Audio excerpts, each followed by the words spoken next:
That's the button I wanted. Now to announce this on Twitter and the rest of the internet.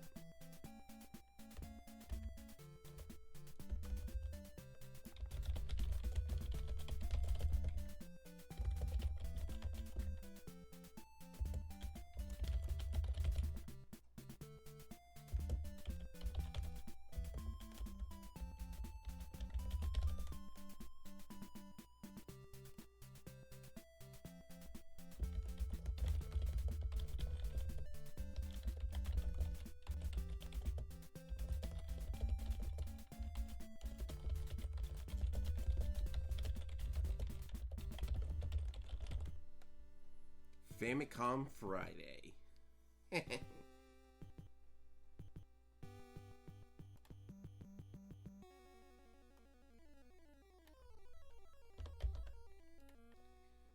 That's what this is, alright.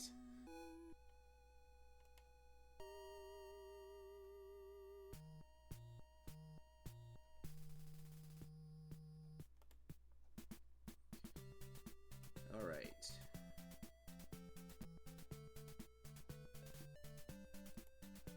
Now all we need to do is make sure the stream actually... Hello, Kenny Vargas.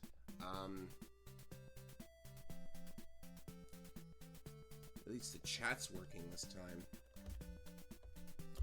I'm hoping this goes better than the last... Oh.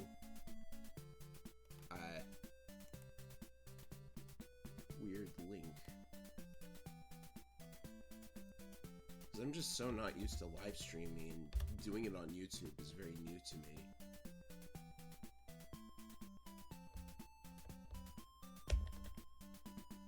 I'm doing alright, how about you? Crazy to have someone in the chat already.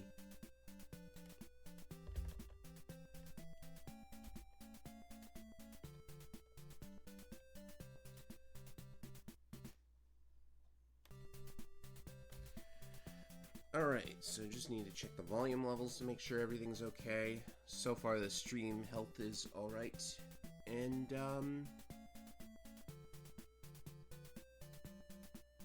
well, I should say the gameplay is starting in 10 minutes.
Alright, so the stream's up, and it looks like everything's okay.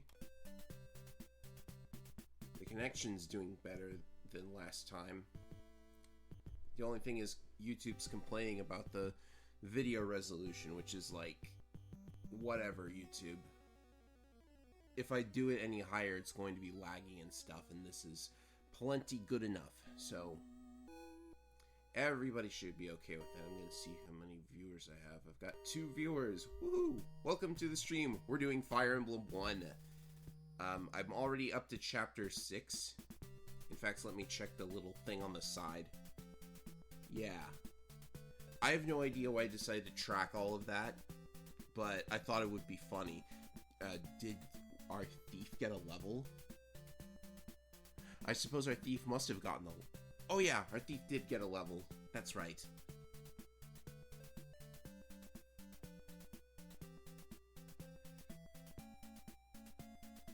And we're soon going to be getting our first Manakete.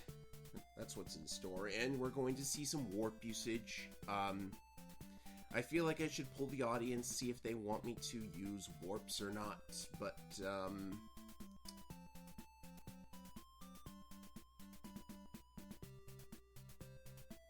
I get the feeling people won't really mind as long as I get all of the characters, which I've already messed up on anyway, so... I'll figure something out. Figure out what I'm doing.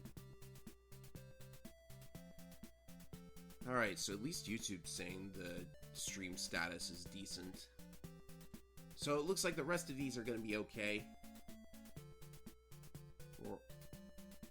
Rough start on that first part of the stream, but looks like things are okay now. How's my voice coming through? Because I want to make sure that the audio balance is okay. I don't want the game to be too loud or me to be too quiet.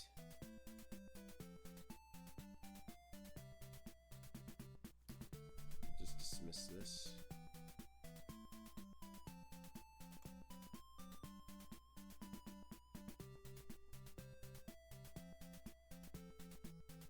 "5 minutes until game time."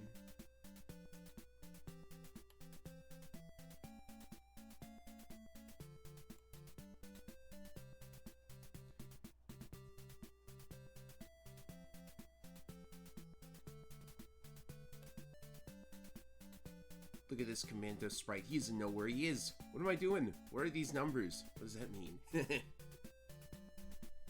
And the Manakete sprite just kind of shifts left and right for this screen. Very strange.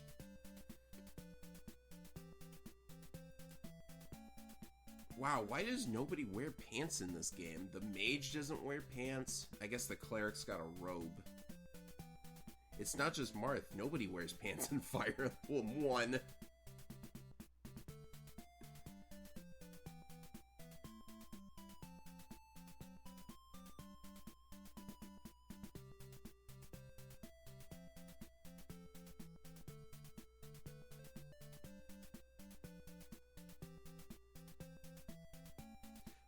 Oh, that's interesting. The general description specifically mentions Derhua. Or Delua, or whatever. That's weird that they would associate a class with a specific country, which they do pretty often in the series, but it's like, what about the players' generals? All one of them, mind you.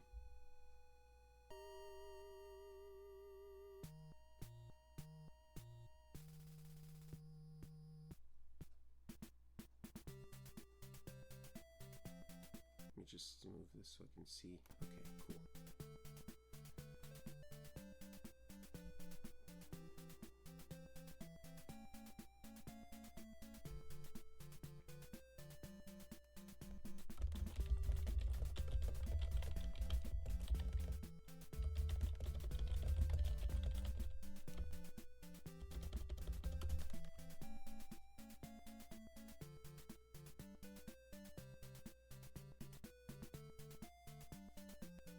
Chat hasn't disconnected. Stream status is actually pretty good. I wish I'd started like this. Maybe they wouldn't mind if I started from the beginning, but I think that would just be the beginning of the game is the same every time. This is where things get interesting, so I suppose I'll start from here and just roll with that.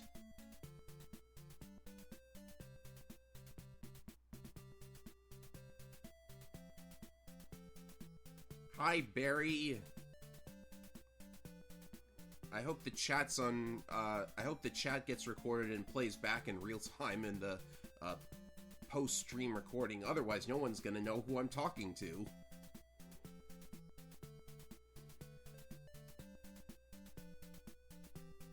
Have you actually, like, played a lot of Fire Emblem? Because this is probably going to be new to people who are, even those who have gotten into the recent games. Let's see here.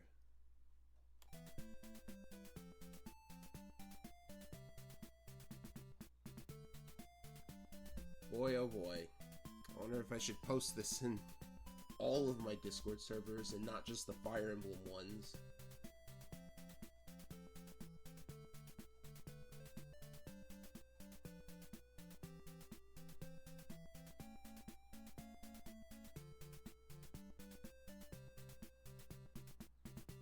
So yeah, welcome to the stream. We're just about to get started.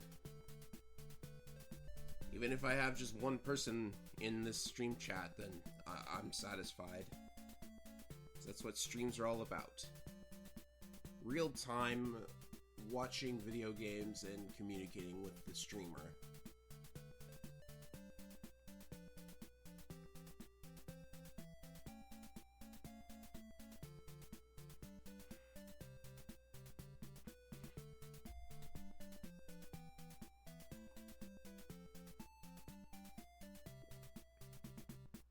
Okay, this is gonna be probably interesting because it's 1990, this game. And I'm also using a translation patch. I should have pointed that out. This would normally all be in Japanese.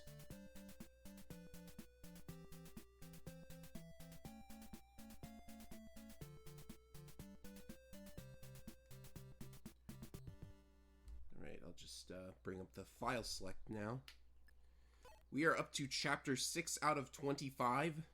We're going to be playing up to Chapter 10 at the very least. There's going to be some interesting tactics throughout these next couple of chapters because this first one that we're playing, Chapter 6, you kind of have to... They sort of, like... Actually, while I'm at it, I should look up the guide because I actually want to see if the treasures in this chapter are worth straining myself to get. Fire Emblem V1.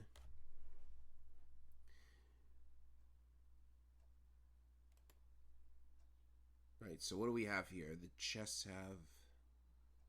Let's see, there's money. There are a couple of items.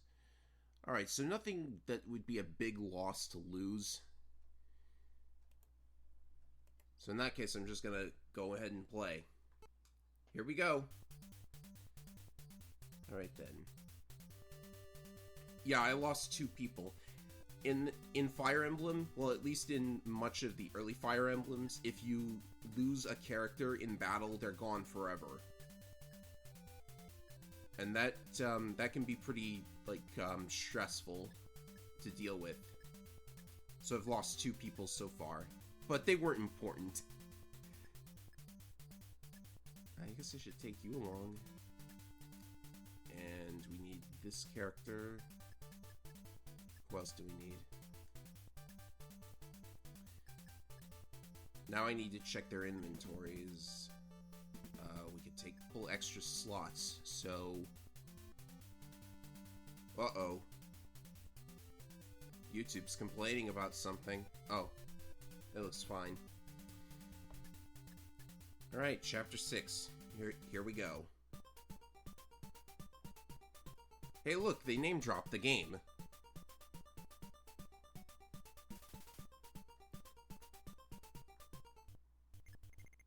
Alright, so the deal is there are treasure chests, but the thing is, if a thief decides to steal one of these chests, if an enemy thief steals it, you lose the item forever. Later Fire Emblem games give you a chance to recover the item.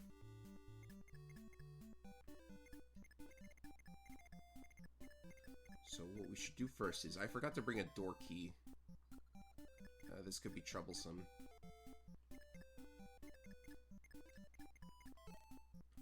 I suppose we should start by moving our guys forward.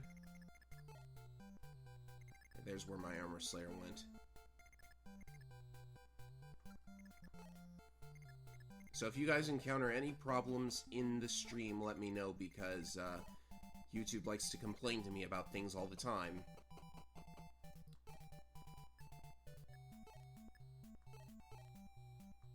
Yeah, I don't really stream all that often, but it's the 30th anniversary of Fire Emblem, so I thought it would be a good idea. Oh, I do have a door key. Unfortunately, I can't really use it without spending a turn. Oh well, it doesn't matter.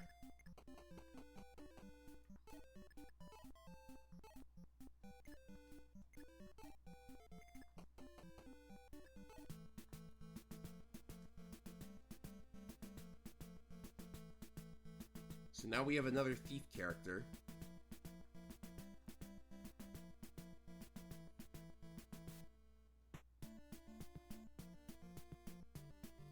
Oh yeah, for sure. The person who composed the music for the first Fire Emblem basically stuck with the series the whole way through, and that's really awesome. Yeah, that's the classic recruitment theme.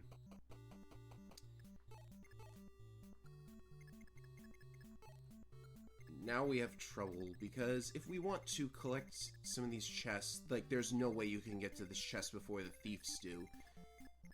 So, what shall we do here?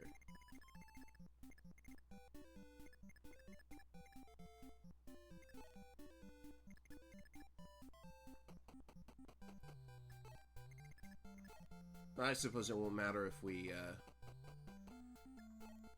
Oh... Well, let's first make sure our guys are equipped with items.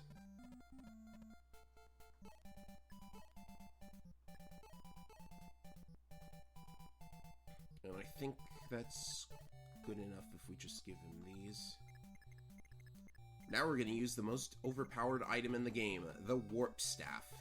You can see that it has, that I have, it listed how many times I've warped. So, here comes the first one.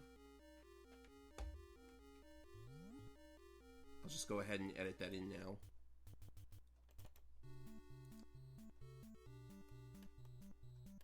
That's one warp.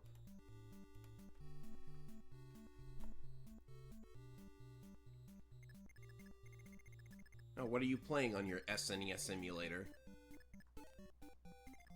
Oh, what's he got? He's got a Silver Lance. Oh, I should have given that to the guy before he bolted. Oh well.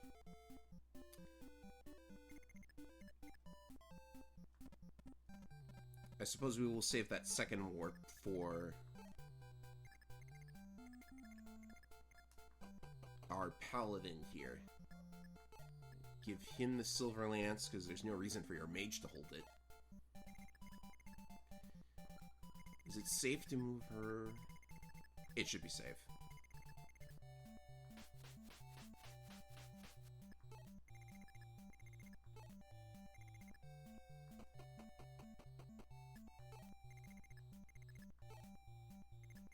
Oh, what do we have here? A silver sword. Oh, I should have.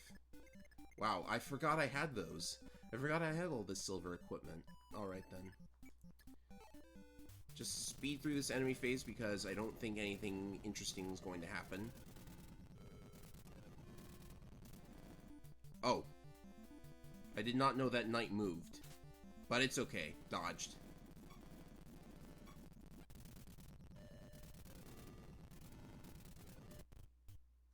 Philly Fantasy 6.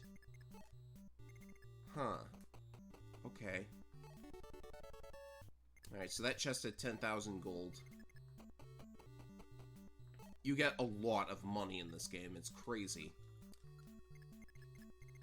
Like, money problems are almost non-existent, so he has 19 health. I gotta be careful because last time I kind of rushed into this area and then I got shot by all the archers. Wasn't fun.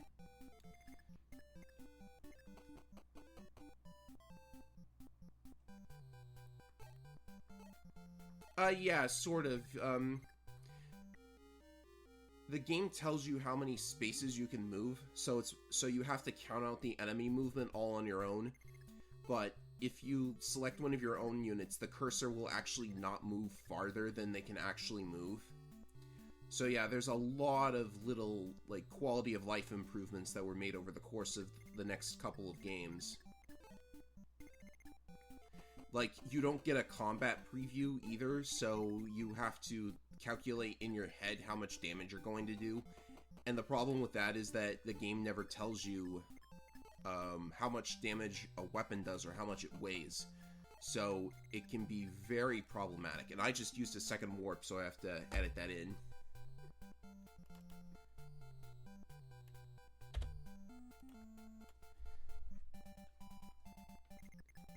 But I still like Fire Emblem 1 because it's still very playable if you have like emulator turbo for getting past all of those enemy phases. Fire Emblem 2, on the other hand, I would not play that a second time.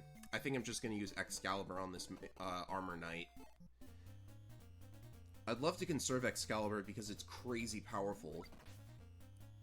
Like, did you know that magic does fixed amounts of damage in this game? Because, like, none of the enemies ever have any resistance. So, Excalibur, for example, always does 13 damage, and you get that in, like, Chapter 4. Very insane. Yeah, I might as well just use the Silver Lance on this guy. Oh, he's not doubling. Interesting.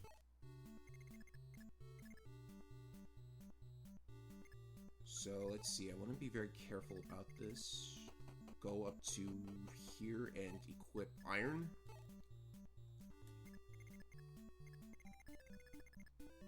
Because now, with this positioning, only one of the archers is able to shoot him. Can this thief reach the chest? Alright, so we're good. Thief can't reach chest quite yet.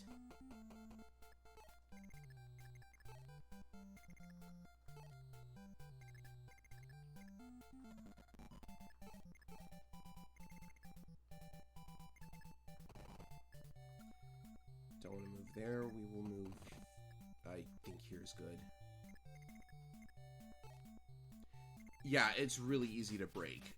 I know a couple glitches in the game, so we'll be looking at that. Like, as soon as we have the first mana key, we can actually try out a really bizarre glitch. Now, actually, we need a promotion item for that, too. Alright, so both thieves went for the same chest, which is good. Jagan got a blank level! What a surprise! Uh-oh. Uh-oh. Okay, Jagan doubles. It would have stank if we had to lose Jagan, of all people. Jagan, in case you are wondering, is the worst paladin in the game. These are his starting stats, and he basically never changes from here on. Like, he's good in the early parts of the game, but you don't want to, like, give all of the kills and experience to him, because it'll be like your other units won't get as much EXP, and that'll stink. I hope this archer... Okay, good. Yeah, see, there's uncertainty in this a lot, because I thought that the Iron Lance would weigh him down too much for him to be able to double that archer. He gets a crit when he doesn't need it. How fantastic. I think he's in range of that mage too, which is not a good thing. Ah, this is not convenient positioning.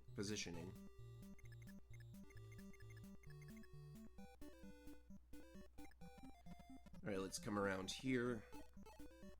This mage scares me. But I think he's got the weakest spell in the game, so it's probably not a huge problem. He's not going to be able to grab the chest. And yes, it was the weakest spell in the game, so that's good.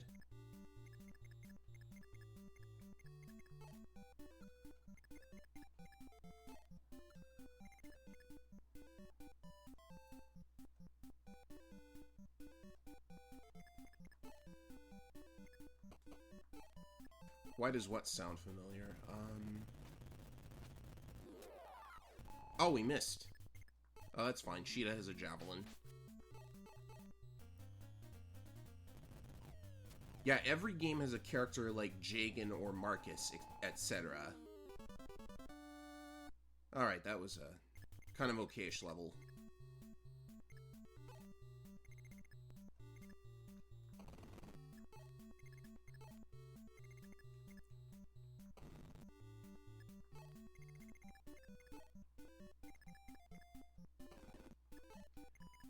You know, I've actually never played Final Fantasy VI, the original. Like, the older Final Fantasies are hard to get into for me. So I should probably, like, really take the time to play them. Just because they're classics. I mean, I played through the PlayStation games. And they were, like, very good. Unsurprisingly. Well, 8 was terrible.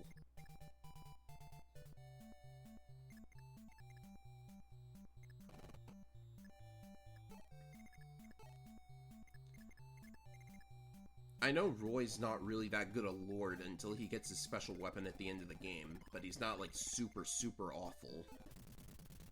Alright, let's see what happens.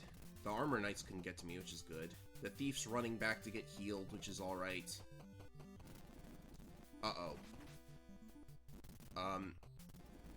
If Navarre gets doubled, it's over. Nah, of course not. Alright. That was very close. Get out of there, Navarre. We are healing you. So since we have people new to this game in the chat, I should point out that healers don't get EXP for healing. They have to get hit in combat. Does that sound like fun? But it's okay because all their stats are terrible anyways. Definitely an old game, am I right? Who should kill this thief? Or this mage?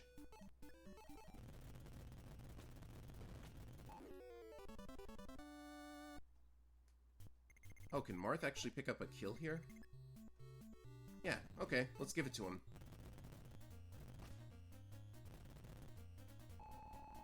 Yay, Marth leveled up! And that's a good level. A very, very good level. I am going to do this level 4 now.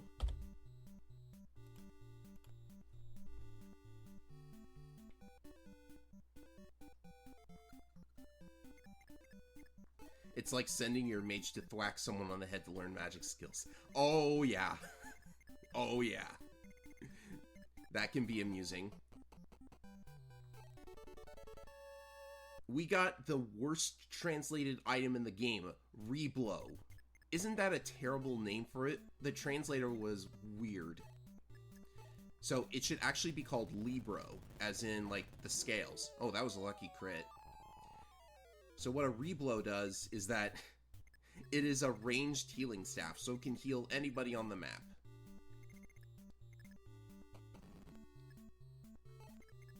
Very good item.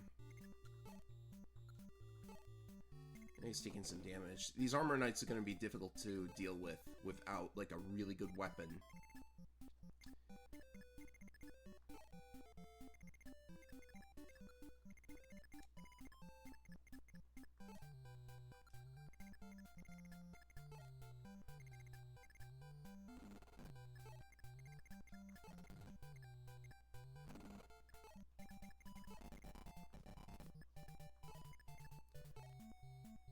So far everything's going splendidly.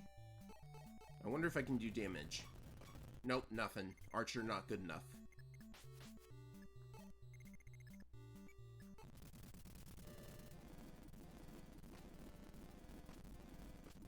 I'm just barely chipping at this.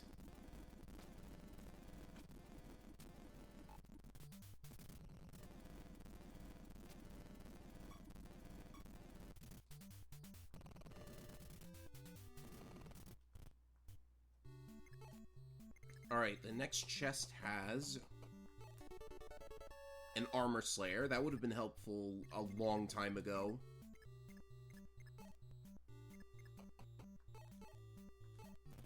Let's just Excalibur this guy. Whatever. Marth. Can Marth do anything with this guy? First I'm going to get rid of this guy. No, you missed.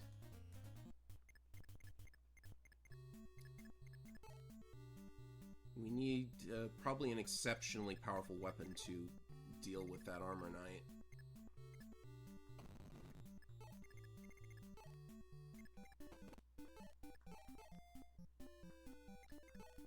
So this is what we're gonna do.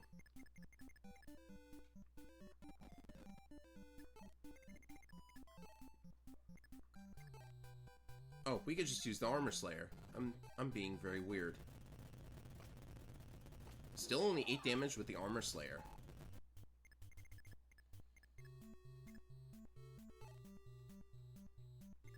Now we have the second armored unit to deal with. I think what I will do is go like this. And he's got 1 health, so I think I will let Ogma take it. He's almost got a level in him.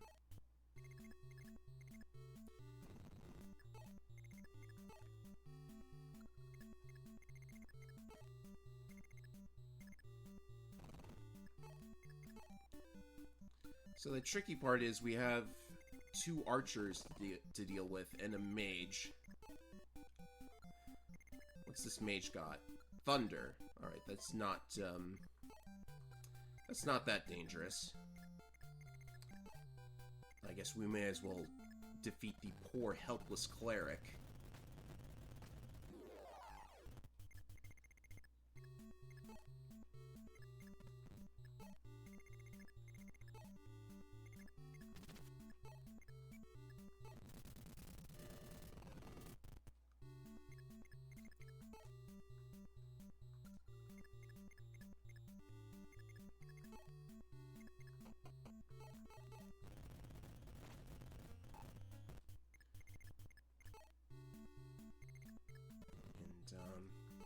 Yeah, I'm just kind of thinking right now, so...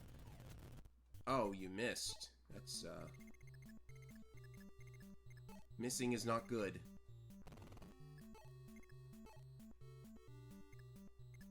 Yeah, always go after the medic. This game has some really annoying medics later on, because they have, like, a spell that heals 10 HP to all units on the map. So look forward to them using that quite often, and I should have healed. I don't know why I didn't. I forgot that I could have.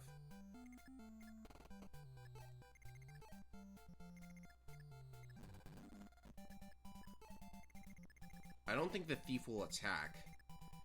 He's probably going to go after the chest, so we just have to worry about the archer. And archers aren't really known for doing a lot of damage. That is a killing edge. It has an increased chance to crit.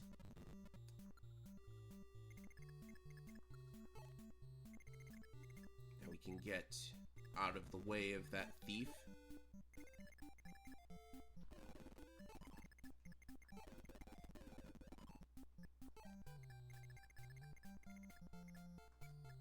Reblow Plus? Well, it's actually called Reserve. Reblow Plus would be very strange. Wow. Yeah, Harden is a crazy good Cavalier.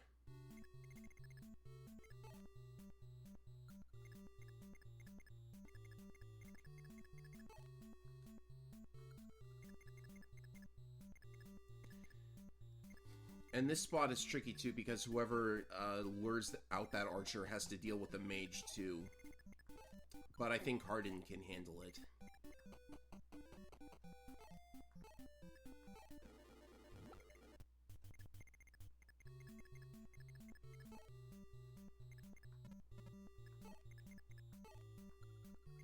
This is taking just a teensy bit longer than I would have liked. Not that I'm super concerned about my turn count, but when I have to spend, like, lots and lots of time on a map, I don't really feel good about it. Alright. He got attack on that level, so that's decent. Then in that case, this should be the Angel Ring. The Angel Ring is good because I think it gives you, like 9 extra max HP or something. Something really crazy.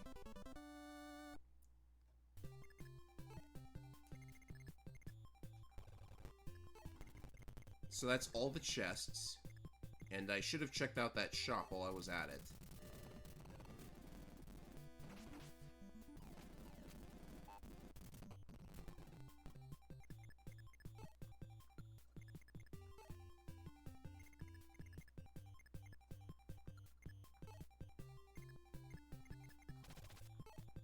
This is the last archer on the map, so I don't feel bad about doing this. No! Sheeta! I can't even tell what the exact hit rate is, either, because it just has, like, that little bar that's incredibly, like... Oh, boy.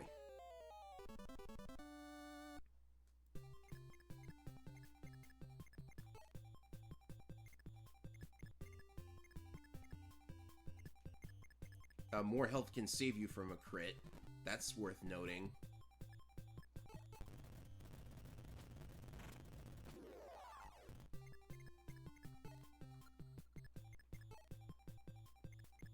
Alright, I want to get rid of this healer so the boss can't do anything. Wow. Someone's got a very dodgy cleric.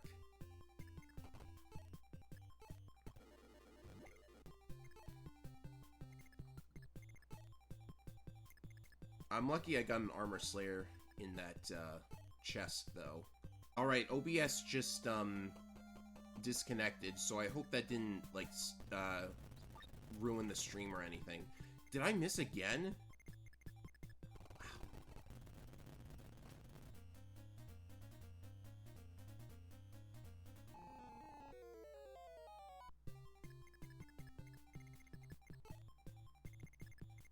I suppose someone in chat can let me know if something goes wrong.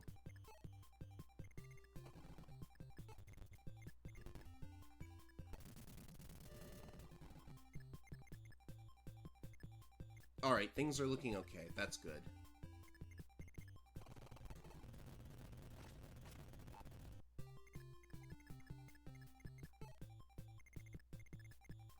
He just has... This boss just has a silver sword, so we are pretty much okay if we attack from range. Oh, this cleric. What is going on here? There we go.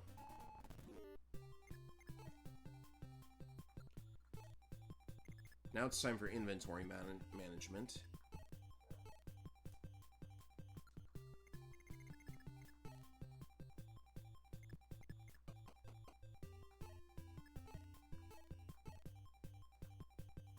Can she actually use that? Oh yeah, she can. That's good.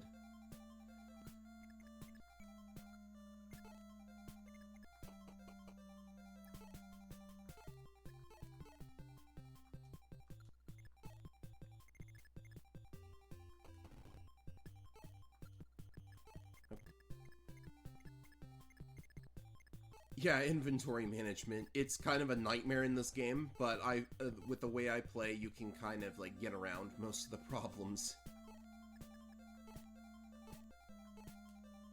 Because you can only use the give command to give items. There's no trade command like in the later games. Like, that trade command that they introduced was just one of the best things they could have introduced.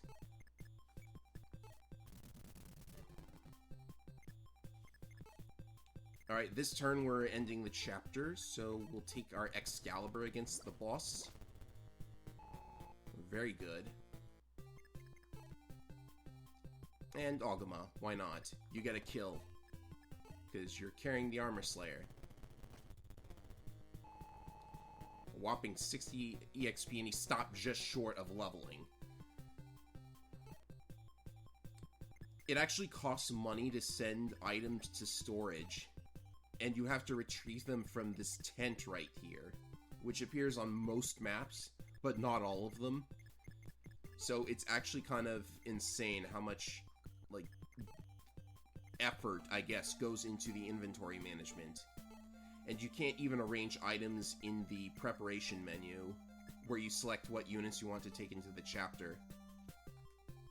Alright, Hardin does not need his iron sword anymore. So hopefully this is still an interesting watch for people. Go ahead and take the throne. And Marth after completing this chapter, Marth gets the titular Fire Emblem itself, which allows him to open chests like a thief does. Very strange. I guess it gives him the divine right to open chests or something, and I really could have worded that better.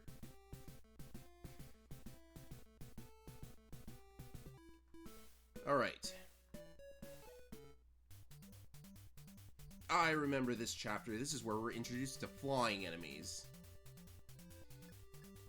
Let's bring all of these guys again. Do we need Julian?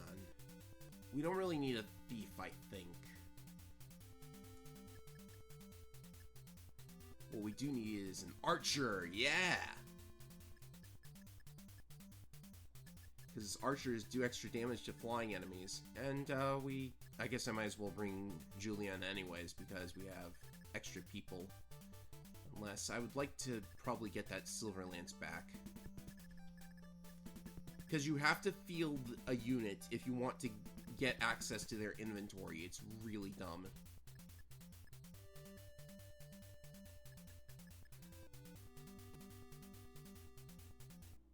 The knowledge to unlock chests.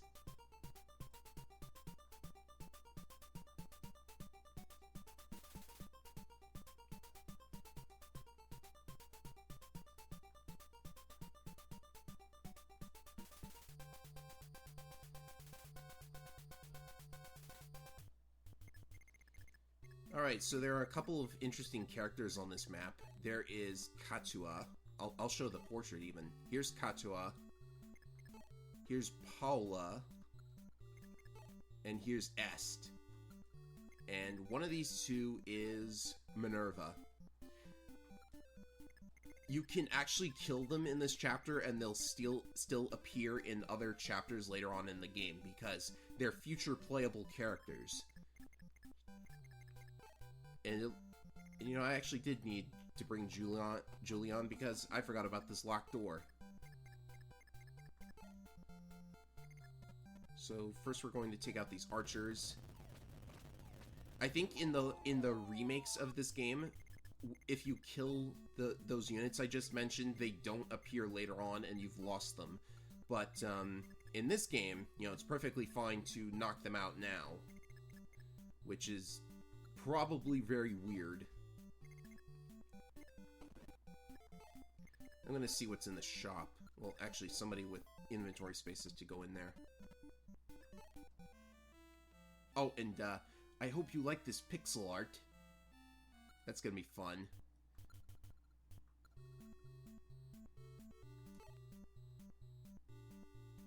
Yeah, profile pictures in Fire Emblem 1 are just the greatest. Let's see, your weapon level is 10, so anybody with 10 can use that. 7. Yeah, I think my favorite, if not Kane's portrait, is probably Abel's portrait. Look at this!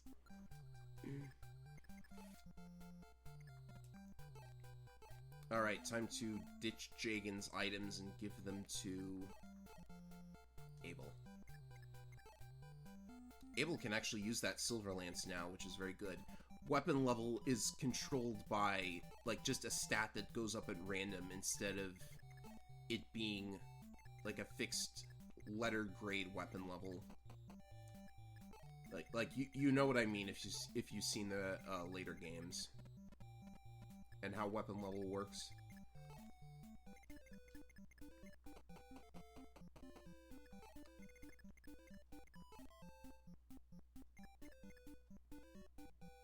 Oh yeah, I had this guy as my profile picture because he was just that awesome. Like, I made a bunch of animated GIF icons that I could use. Like, I've got one with one of the healers getting hit in the face with an axe, because that's how you level them up in this game. And just a bunch of other weird stuff. I better keep her here.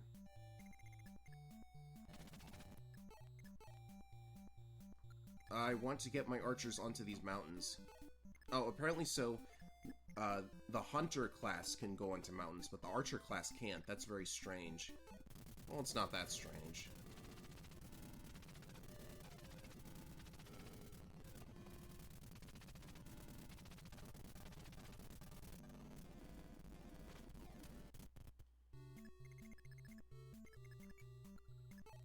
Alright, we gotta make sure that we don't... So this Dragon Knight...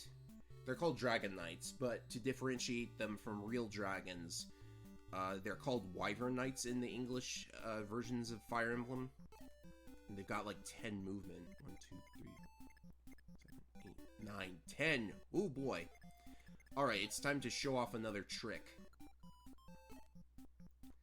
Marth has 8 speed.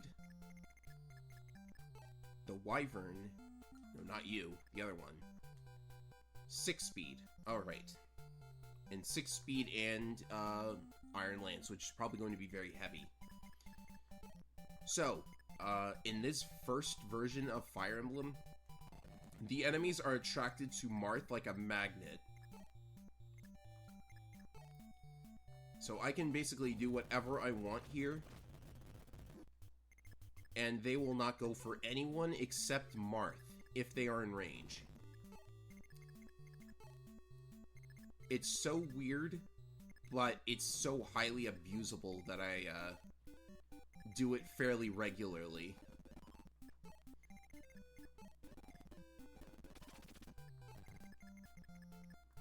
So what we are going to do is, I think I'll have Jagan keep up with these guys. They want his knowledge to open chests, yes. So we'll keep the archers over here.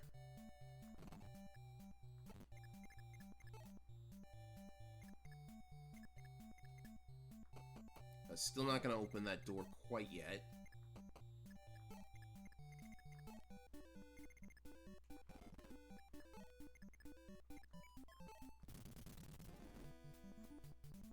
Alright, so after the... I guess there's no real way you could kill these guys because they just start running away on the second turn. So like I said, they ignore everything else and go straight for Marth. And Marth dodged anyways. That's fine.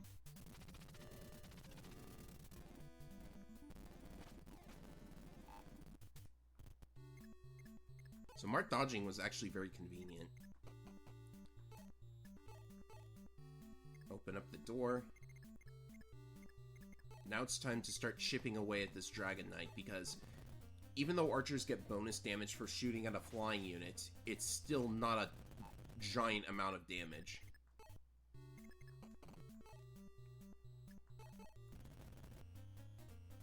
Hoping for some... Yeah, we got it! And that gives... that gives our archer his... oh boy. I forgot whose levels I'm tracking. What did Gordon start at? Oh, maybe I was tracking this guy's levels also. So, oopsie, we should be up to 4 archer levels. Yeah, they're tanky. Though the real way to get rid of them is with magic. Because there are some games where wind magic is especially good against flyers, but this is not one of them. I mean, Excalibur is just a really great spell either way.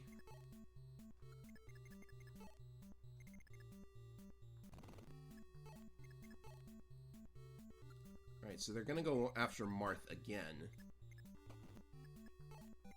Because there's no way they can't get to Marth from there.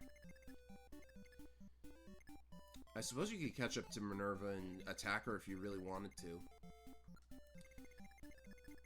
This map is also the first to introduce reinforcements, which is, of course, more enemies showing up on the map.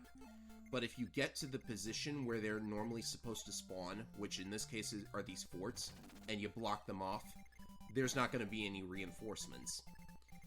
And I always do that because... like, I don't want to deal with massive waves of enemies. Speaking of massive waves of enemies, you're gonna see some massive waves of enemies in Chapter 8. So very good to block them off. And while you are denying yourself extra EXP, I think that'll be okay. This game is not exactly the hardest in the world.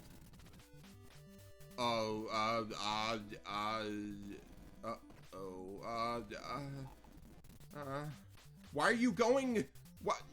What are you doing? No, stop.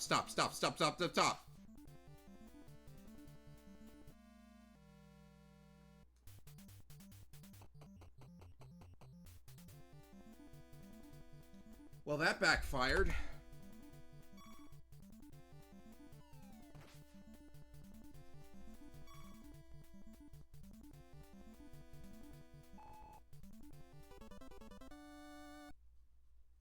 I'm going to just, like, contemplate the fact that they didn't go after Marth. I guess healers are...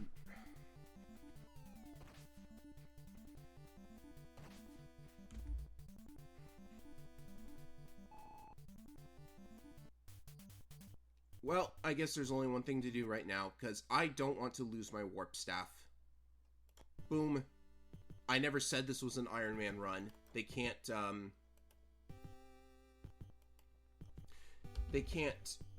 like, sue me for this because no one ever said it was. I forgot to update the chapter number.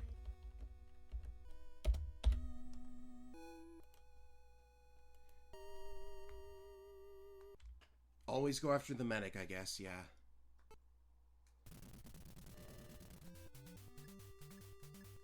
Alright, so I get to repeat all of that again, which is not that cool.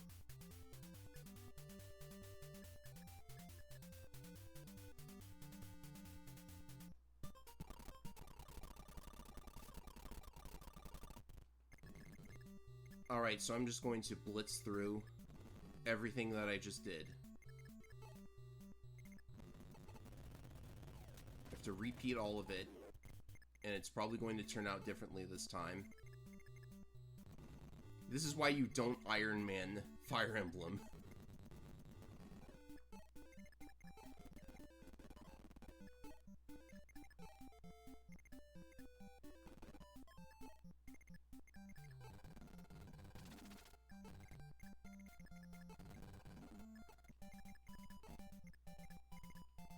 We should be back up to where we were very shortly.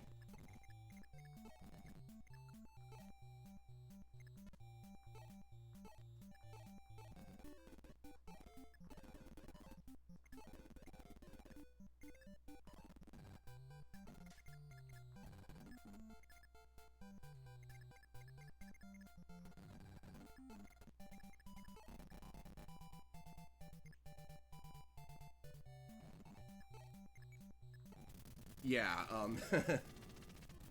when I say Iron Man, I'm referring to a run where, playthrough where you do not reset the game ever, like I just did. It's a thing people do, and it's the equivalent of doing a Nuzlocke in Pokemon.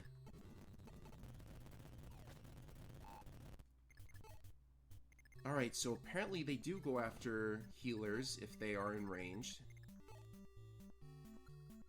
So, let's make sure they can't do that.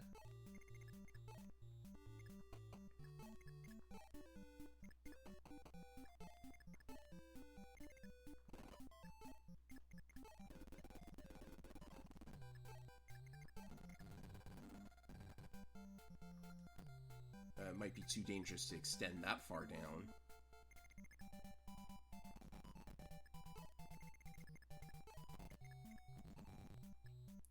I guess we could drag the Pegasus Knights away. Make it a little safer.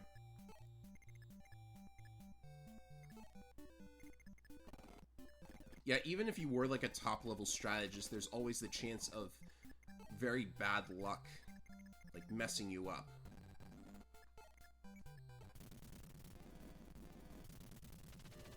So, away they go.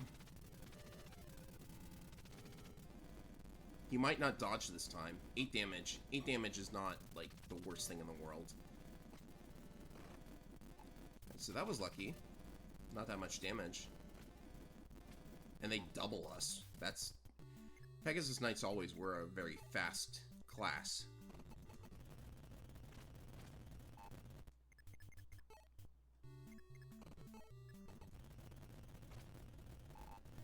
Alright, Gordon's gonna level again. And, you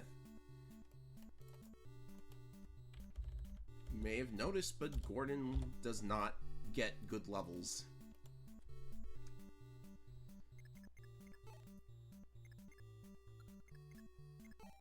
Okay, now that that's dealt with,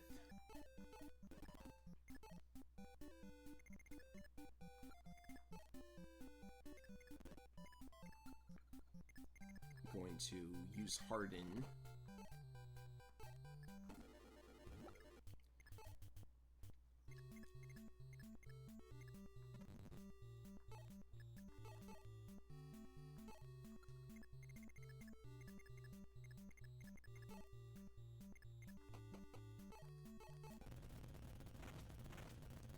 Alright, so Wendell doubles the Pegasus Knights. He's a very good unit. 14 speed. I had no idea he was that quick. Not bad for an old-timer.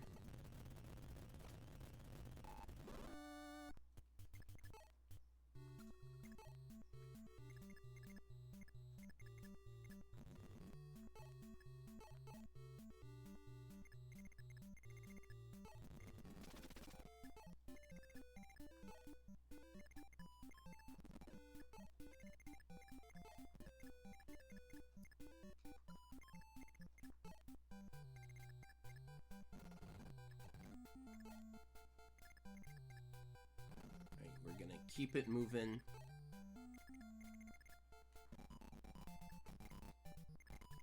And I suppose Marth can move forward a little bit. I would love for him to get in range of that village. But he can't really. Oh well.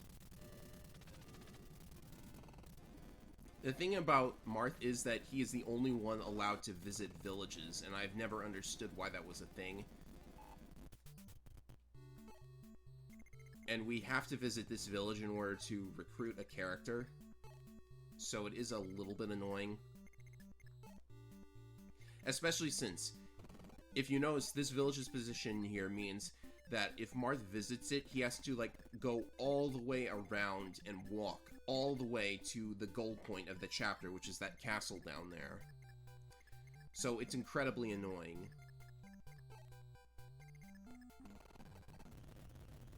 So like, this is the first map where I think the level design is actually not that good. And while level design in Fire Emblem 1 is not that good across the board... Oh, he doubles Kane. Wow. Like, this is the first huge mistake, I would say. A huge mistake of a chapter.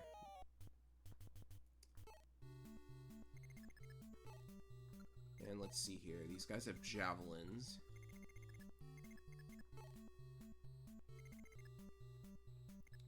Can we get into that fort? Almost.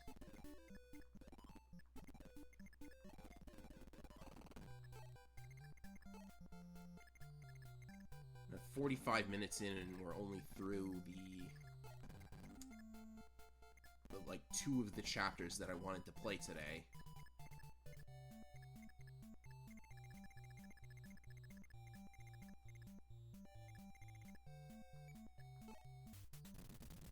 Yeah, I think there are Fire Emblem games that have it worse than this when it comes to that kind of thing, with Marth's limited movement. But anyways, we'll visit this village, and we find an old man who's looking for a Monokete. He is a Monokete. Specifically a fire dragon, but he has lost his stone. So without his stone, he can't fight. I think I know where it is. I picked it up a couple chapters earlier. So Monoketes in this game are actually really awful. They're normally one of the most powerful classes in the game, but they actually messed up with this one, I would say, because even though their weapons have limitless uses, the thing is, they don't turn out to be all that powerful, and, oh, this is not good. they're not only not that powerful, they are not that fast either, and they are very vulnerable to magic. So, dragons, of all things, are not that good in this game. Alright, please get rid of this guy. Okay, cool. That was risky.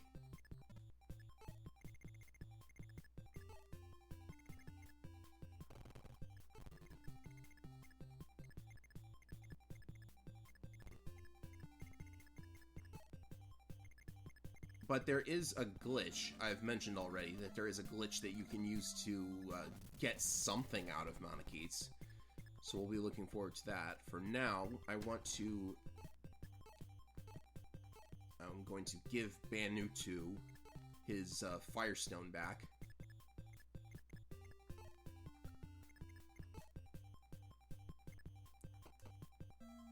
And who's ready for the third warp of the game, because we are just going to say, I don't want to move all the way around that mountain. Let's just warp.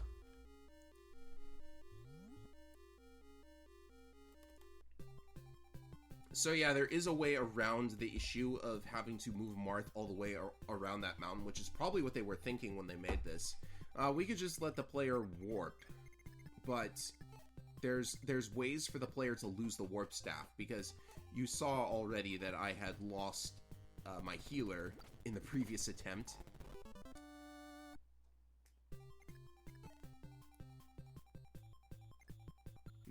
I wanted to...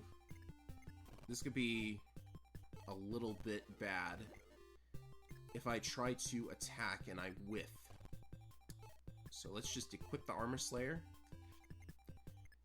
And we'll let the enemy attack instead.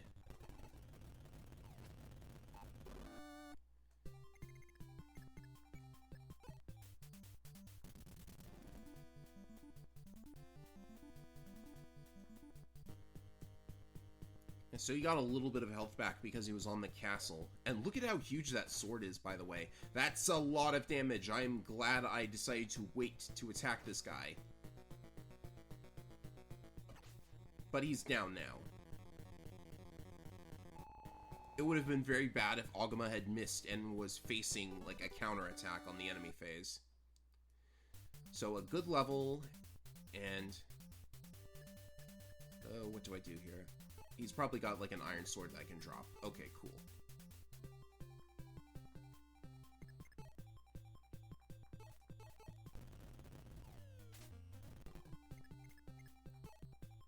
The sword is as big as my character. You're right.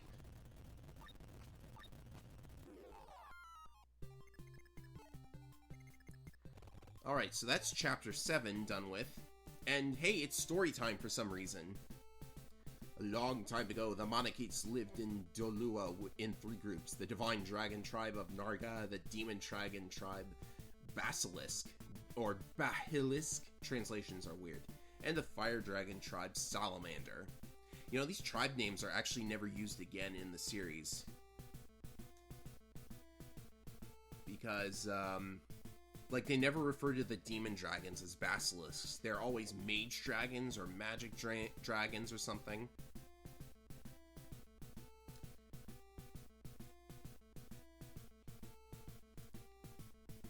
Yeah, so Evil Dragon took over the dragons, and then they decided to take over the human world. Of course!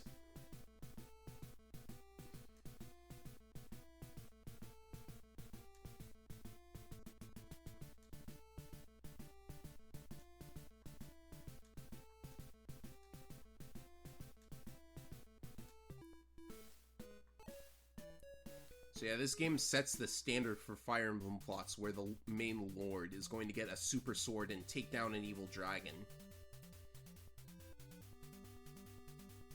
Alright, so we have a very wide open chapter with many of the same issues I talked about in chapter 7.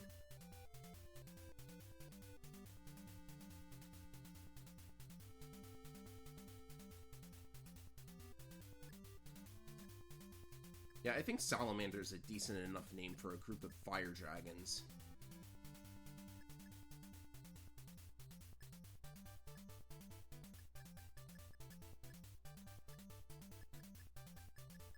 who do we bring? Gordon. And I guess we bring in Julian? Oh, actually, we should. We should totally bring Julian. I don't think anyone else is strictly necessary.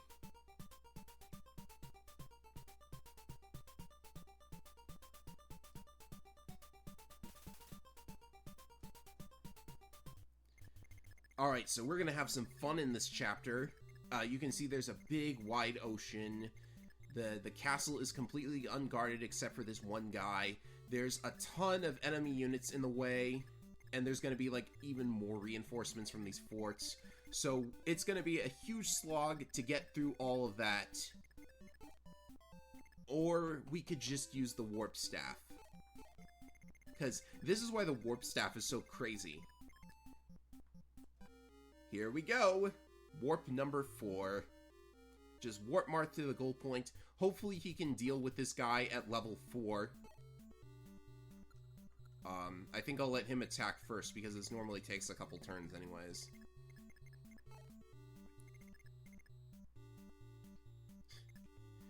But yeah, you can totally do this. It's completely legitimate. I don't like doing it because I think it derails the entire point of the game.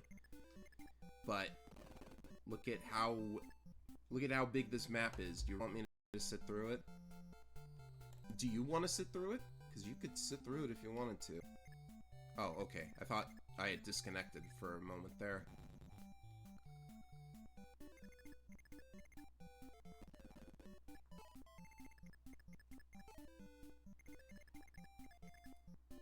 YouTube's complaining.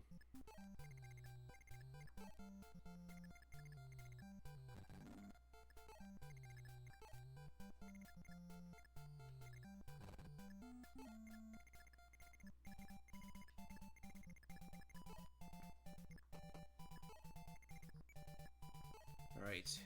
It's a good thing I have that reblow staff, huh?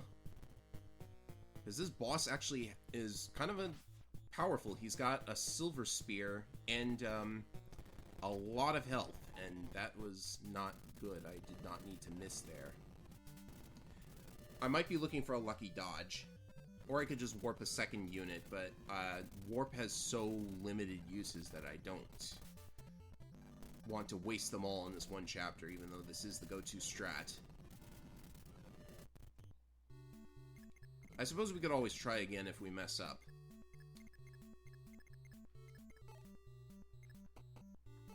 One good thing is we have the reblow staff. Yeah, this is emulator. It's why I have emulator turbo. Because I could not play this without emulator turbo. I think this is a pretty decent, alright game, but there's no way I could run this without emulator turbo. Yeah, we need a second rapier because Marth's rapier is almost busted.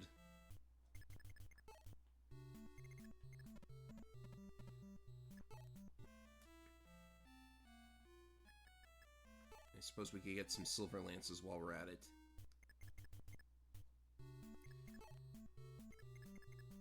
Meanwhile, these vendors have... oh, they do have a healing staff. Interesting. Let's get one.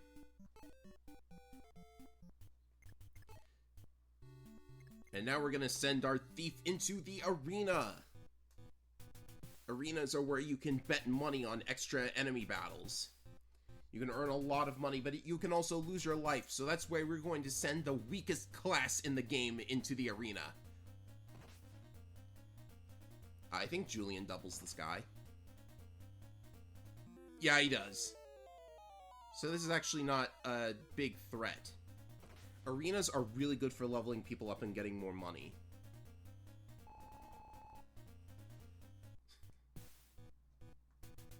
Yeah, look at that. 1,800 gold for one battle.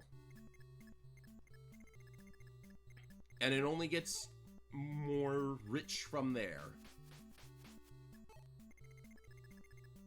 Alright, so did Marth have a vulnerary? He does not. Oh boy. I need Marth to get a double hit on one of these turns. No, he... Oh, he got a crit! That's good!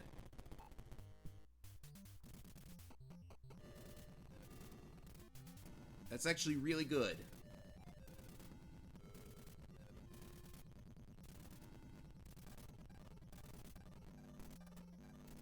Yeah, look at how many enemies you have to sit through. That's the thing about this game. So we're gonna take 4 turns to beat this chapter. I normally take, Actually, Marth has to get kind of lucky-ish on this next turn. Should we risk it on this turn? This is, Well, he definitely needs to be healed.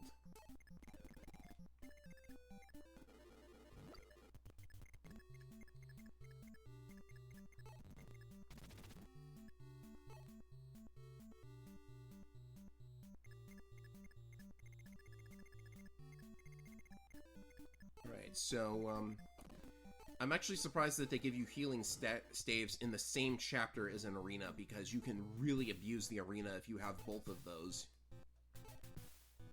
Maybe they'll give him a tougher enemy. Oh, they gave him a fighter this time, not a pirate. That's not good. He needs, I think he needs a dodge here. You can't back out of arena battles. Okay, he dodged. And he got a crit anyways. That's 1 extra thief level.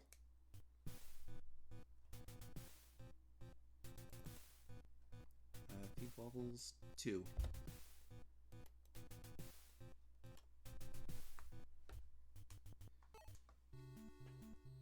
Oh yeah, he would have died. I should really be more careful with these things. Alright, this is a risk, but I'm going to do it. Okay, good. He's done. He's down. And Marth gets a free level. And I think that's everything we need out of this chapter.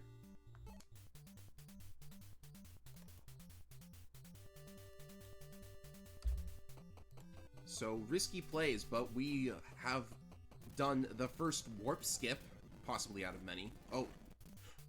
Oh. He got a crit.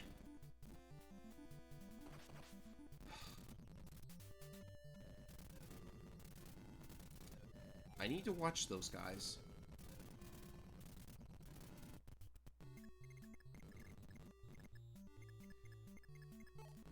Alright, you think you can just come up to me and crit me like that? Yeah, that's how it's done. And it's just the beginning. Here's some more!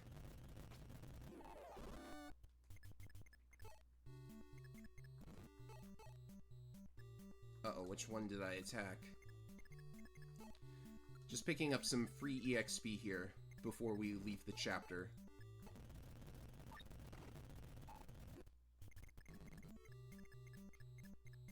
And one of these armor knights is actually recruitable, if you can believe it. This is the best recruitment scene in the game. So listen to this.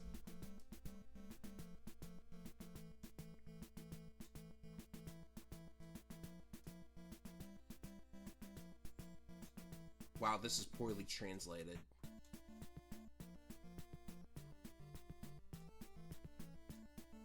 So I have no idea why this random armor knight is recruitable. Or why Sheeta would try and get at this one single armor knight. But it's so strange.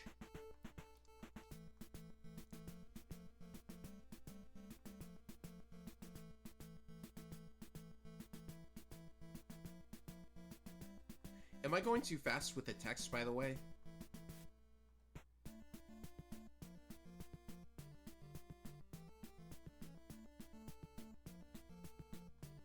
Yep, and he just decides to defect in the middle of an entire group of his ex-comrades.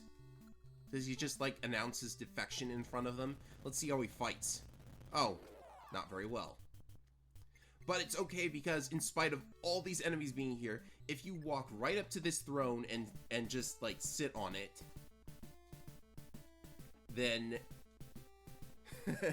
then everything's okay. All the enemies just stop fighting because you stepped on their throne, I guess. But that's chapter 8 cleared. Oh, I forgot to update the chapter number. I'm so bad at this.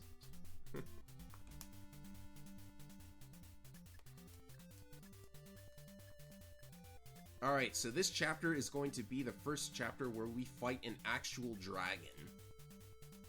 We're going to get lots of good units as well. What do we need? We need... I guess we could take Gordon. We could try and use Roger. You're allowed to take quite a number of units this time around. Kasham's coming along.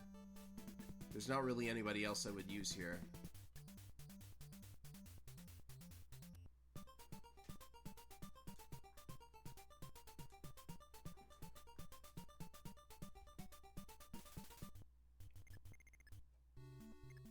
The Battle of the Ages. The dragon who cannot attack from range and has 0 resistance. Yeah. This is totally another warp skippable chapter, but we want the treasures and the characters, everything. So Marth goes first out to here. I forgot to mention this, but thieves can actually burn down villages. So you have to get Marth to them as quickly as possible, or get rid of the thieves first.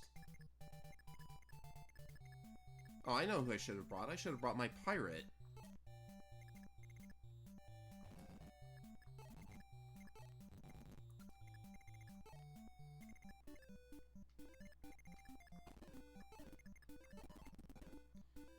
That's no biggie.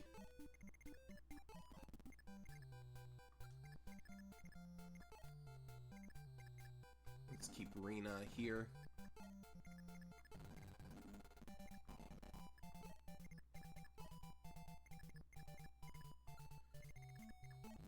I suppose we could try and use Bantu. Just keep him moving along.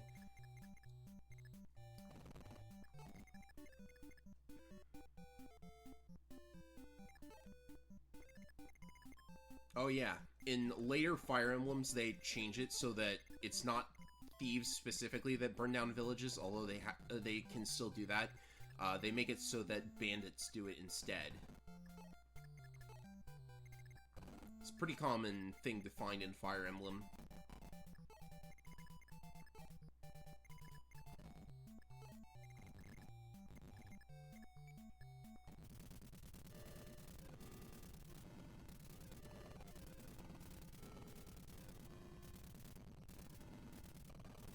I also think this is actually the last chapter in the game where you see pirate enemies. It's weird because your characters all use swords, lances, and like a very select few of them use axes. And there are enemies that use axes. But, like, axes are a very uncommon weapon type in the early Fire Emblem games. Like, before they had any sort of weapon triangle, before they balanced the weapon types and such, yeah.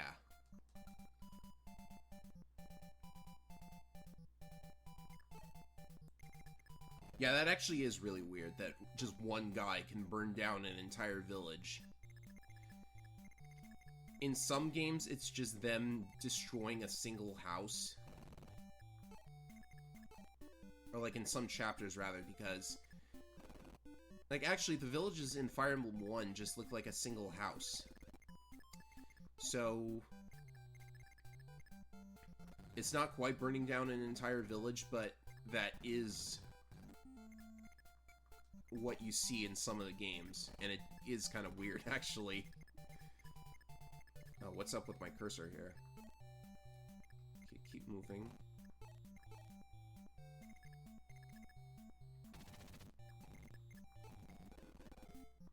Actually, I'll just leave Rena here. What's he got in his inventory? Oh, he has to give the rapier to Marth. I completely forgot. Oh well, he's probably not going to fight in this chapter. Still one more chapter to go. before the stream ends. Alright, let's... that pirate's in range with the Manaketh, so we're gonna see how they fight. Oh, the answer is not at all. Okay, so enemies this early in the game never attack if they can't do any damage whatsoever, so the pirate probably thought, oh, I can't do any damage at all, so I'm just not gonna attack at all. Who knows how much damage he would have done in return for it. So we need to clear away with Sheeta. And we'll use the Silver Lance. There we go. Now that that's out of the way, I didn't have to use a warp staff to visit this village. And we get a new character. It is a sniper named George. And George is kind of popular.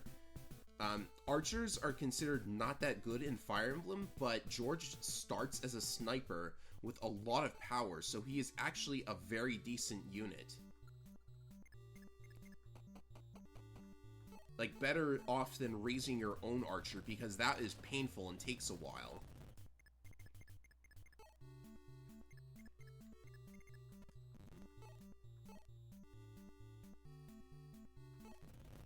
Yeah, it is smart. Like, there exists a Fire Emblem game that has AI that is so smart that if it breaks, it's one of their weapons. If they break one of their weapons, they will actually rush to the shop and buy a new one. That is actually, like, a very detailed AI to have to play against. I mean, it never comes up. Most enemies are dead before they get that, chance to do something like that, but it's still like a really neat detail. Alright, we're gonna use the Magic Shields staff here. This is a spell that makes you more resistant to magic. I'm gonna use it because of that mage there. Mages, of course, since they inflict fixed damage, I want a little bit of insurance, and fortunately the Magic Shield spell is a way to get that insurance. My other thief's gonna go this way. Because there's a chest down here. Does he have his own lockpick? Oh, he doesn't have his own lockpick. That's gonna be... boy, oh boy. I forgot the lockpick! I guess we have to go and get it.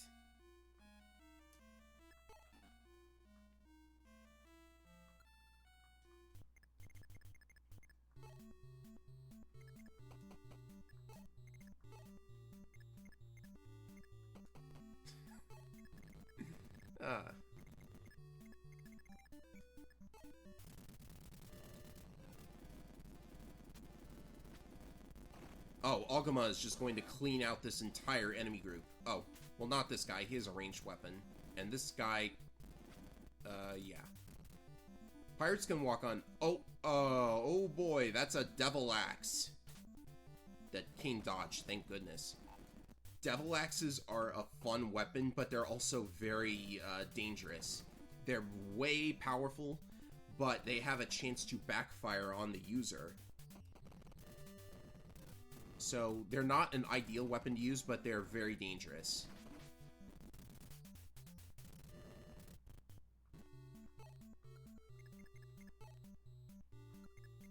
So I think we should probably get rid of him before he can...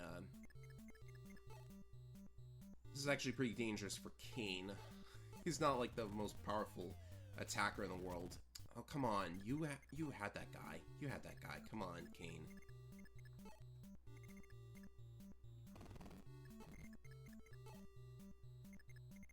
I guess we better all funnel them into this choke point. I really want to get rid of that guy with the Devil Axe.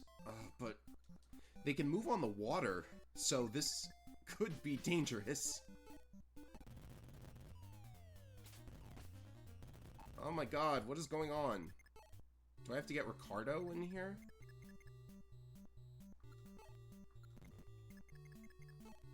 Okay, let's use the Marth trick. I have to use the Marth trick. I have to get as many of them away from the other units as possible.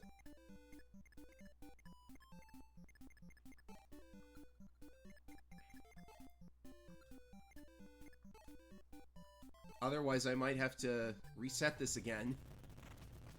Prefer not to, but, you know.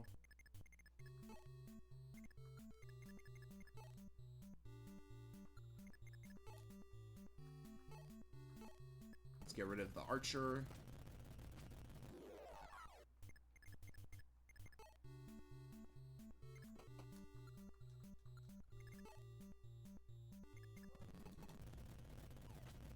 Oh, what did I do that for? That was not a good move.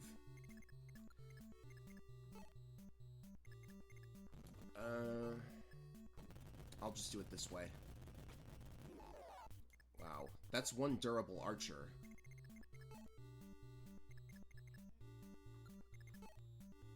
I don't like where this is going.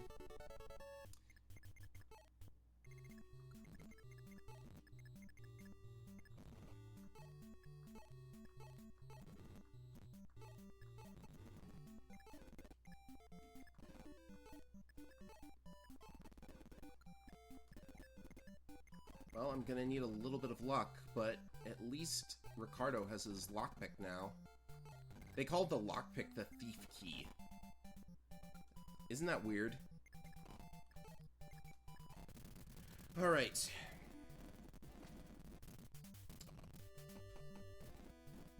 Oh, good. The guy with the devil axe is going away, so that's nice.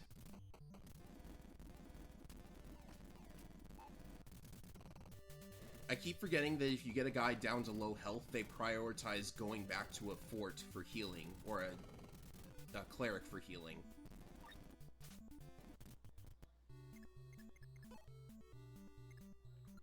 Alright, so we're going to start getting rid of these guys. There's the guy with the devil axe.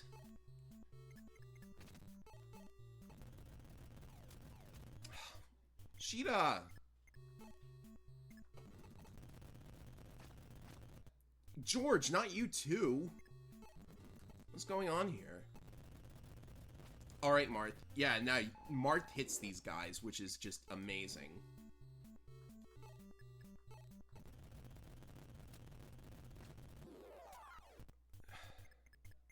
What is going on here? Why is everyone not hitting? Okay, Merrick, please do this. Okay, thank you.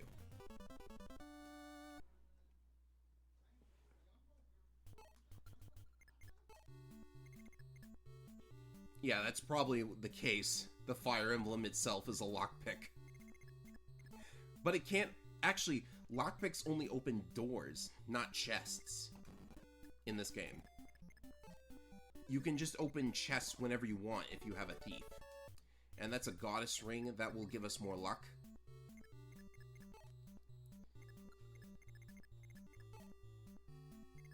Pretty sure Agama still has the stat boost from the magic shield, but it didn't matter because he dodged.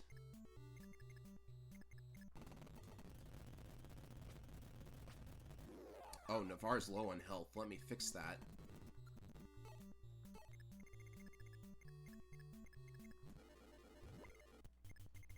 There we go. Now the pirate.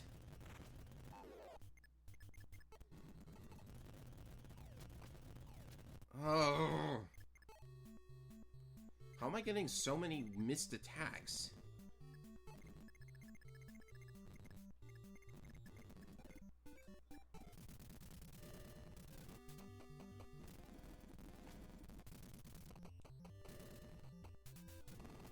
Okay, let's see what the enemy does.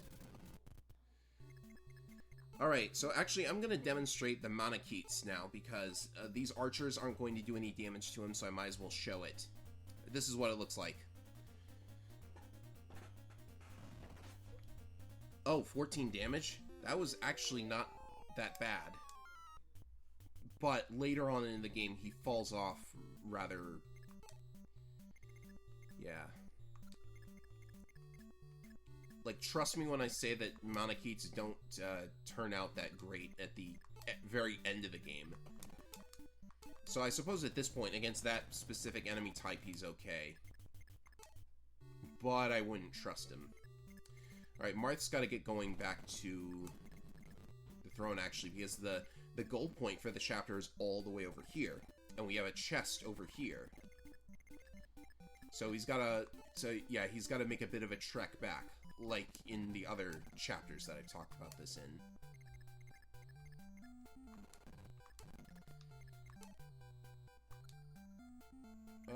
I think I'll leave everyone where they are right now for this.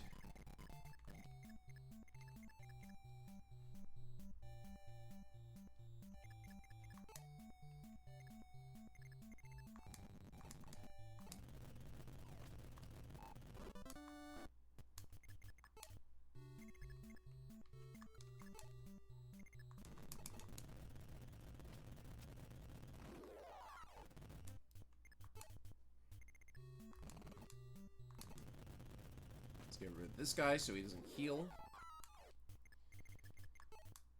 And that just leaves the boss. So, what do we want to do here?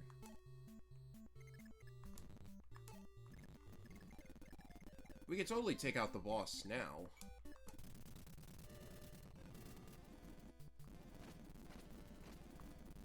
Yeah, look at George go. He's gonna mop the floor with these archers.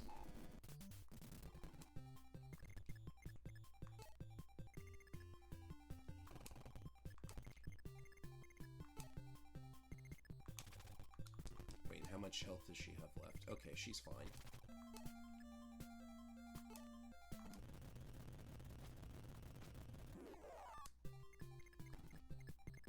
Is this a guy with the... he's still running away.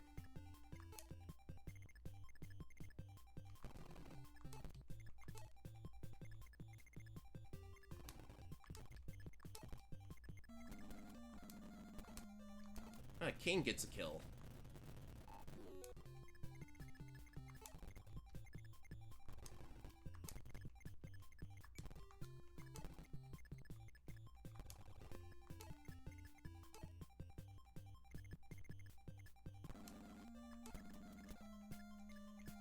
I think we'll fight this guy now. So the weakness of dragons is that they have only one ranged weapons and they have nothing to deal with magic. Now, that's the big issue. And physical weapons can do a decent amount if you overpower them.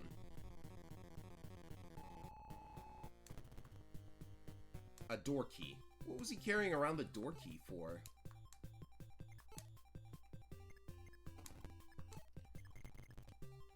Now we just have to get Marth over to that throne. And this is, yet again, I have to point out that this is a weakness of early Fire Emblem. Like, this was basically the first... This game is credited as the first strategy RPG ever, and we just got a free Devil Axe.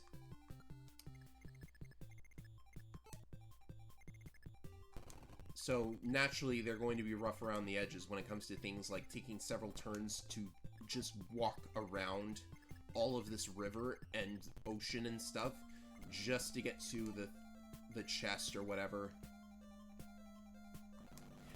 Yeah, it was his house key. That's what I'm going with. That's what we're going with. It was his house key.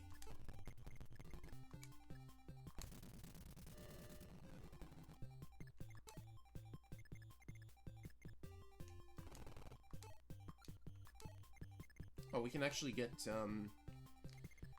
that rapier to Marth now. There we go.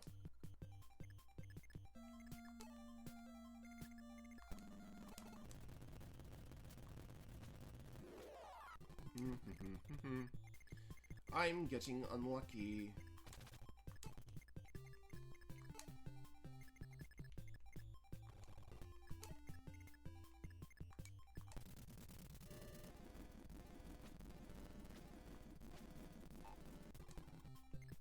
Abel's going to hopefully finish this archer. It's a thief. It's a thief, actually. And he did. So that's good. Now we sit and wait for Julian to pick... Oh, that's Ricardo. Jeez. I've been talking for quite a lot, so my voice might be cracking up. Oh yeah, here come the reinforcements. More pirates are going to be coming out of these forts. We should be able to get to that chest before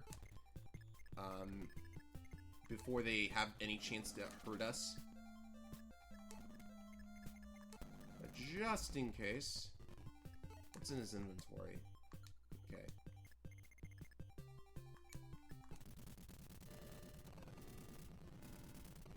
Like, I doubt they're going to do much.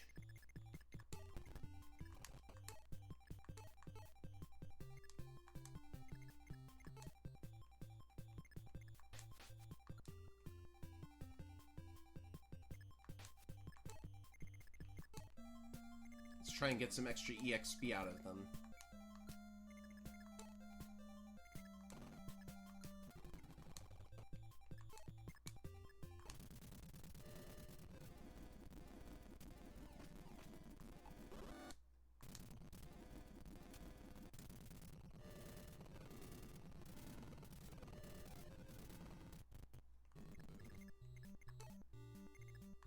And this chest contains a Dragon Slayer. Wow, a Dragon Slayer! Why is it all the way over there when the boss is... Yeah, if you didn't notice the problem with that, I don't know how to better explain it.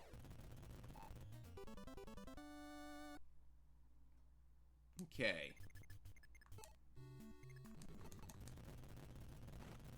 Oh, nice crit.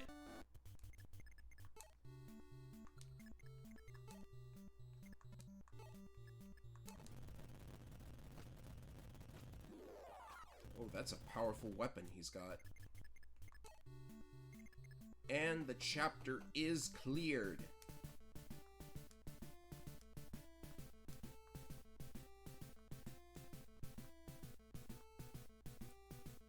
Oh, it looks like we're going to save a princess. You can't have an RPG without that, right?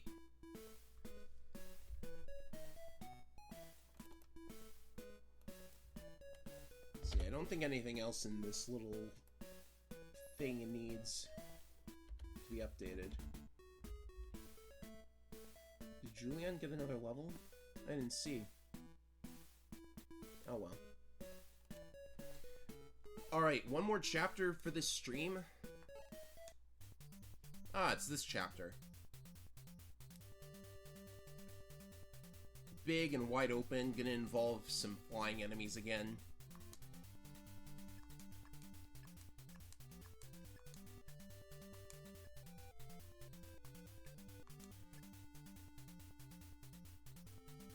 Yeah, this game does have a pretty simplistic story.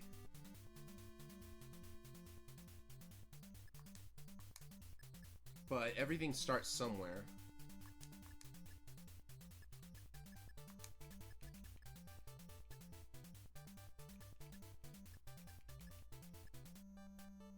Oh, this is actually where the first promotion item is obtained. So we can actually show off a glitch in this chapter.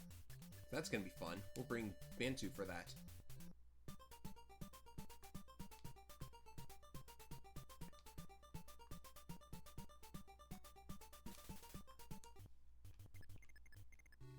Alright, so we've got a princess to save. She's right here in the center of the map in this cell. So we gotta get going.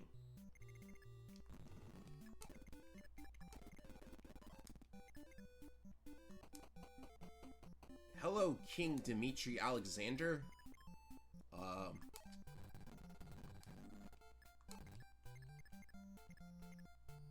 Hello, Leon Hanzoy. Oh, we're getting people now. We're getting people in the stream chat. Am I to take it that you want me to kill every last one of them?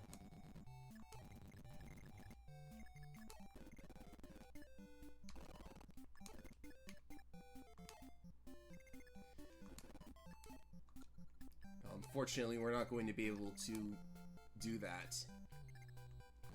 We're going to recruit one of them. I'm sorry, Dimitri, I let you down.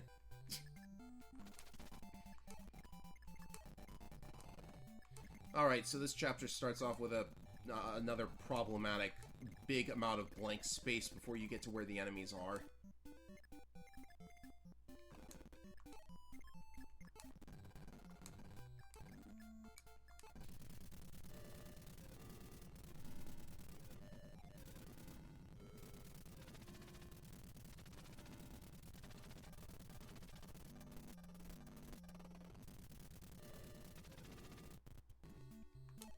shame we had to get more people when I'm, like, one chapter away from where I wanted to stop the stream for now.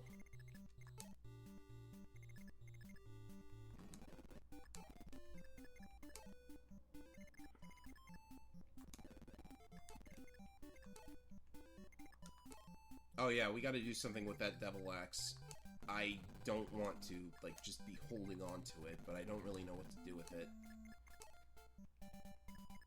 It's always a hike before the fight. Yeah, pretty much. I'll just let Bantu hold on to it.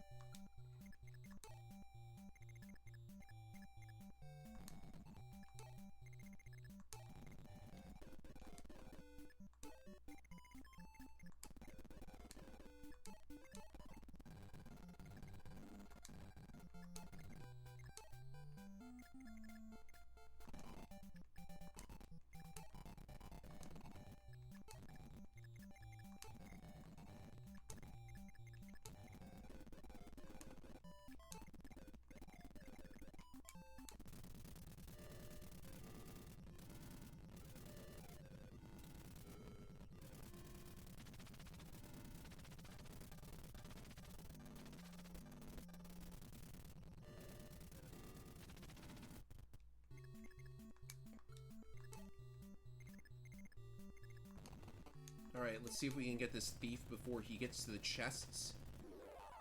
Oh, Agama can't double him. That's very surprising. But I do have a javelin, so it should be okay. There we go!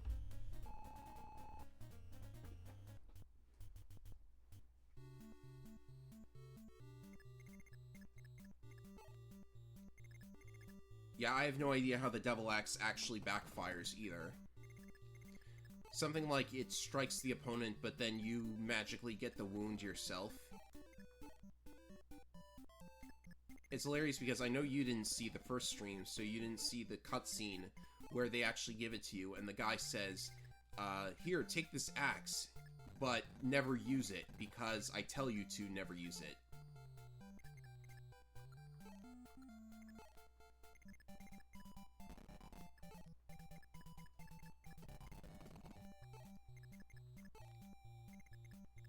Oh, I don't have a weapon on him. That's okay.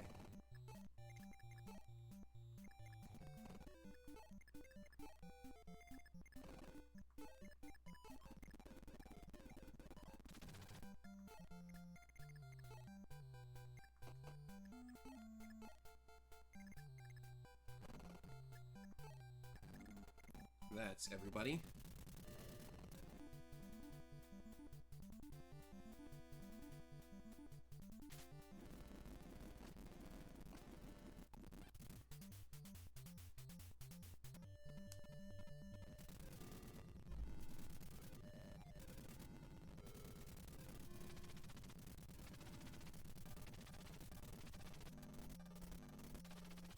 Yeah, I think it might be a weird translation that the guy who gives you the Devil Axe says never to use it, but...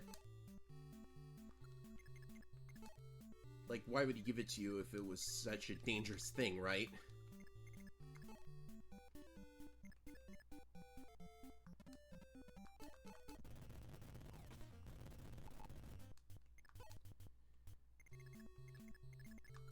Okay, we gotta be careful because we actually have an enemy sniper with a silver bow. 1, 2, 3, 4, 5, 6, 7. So whoever lures the guy out had better be willing to take the hit.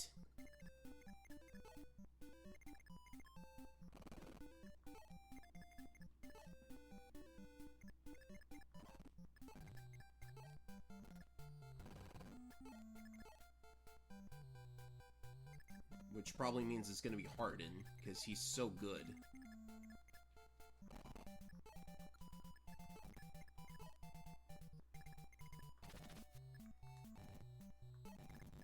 So we have a group here that's going to deal with these guys.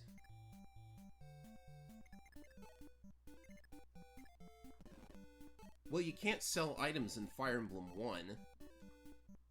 Yeah, did I mention that too? You can't sell items in Fire Emblem 1.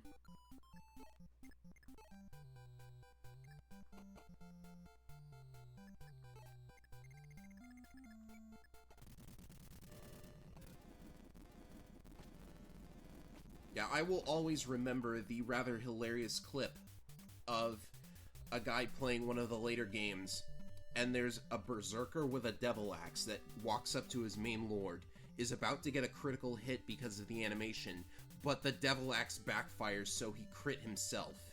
That's always been, like, the most hilarious scene with the devil axe.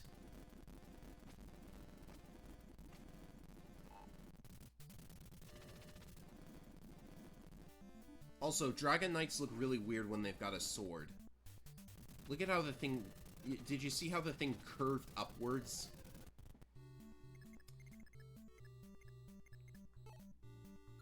It's time to get rid of these guys.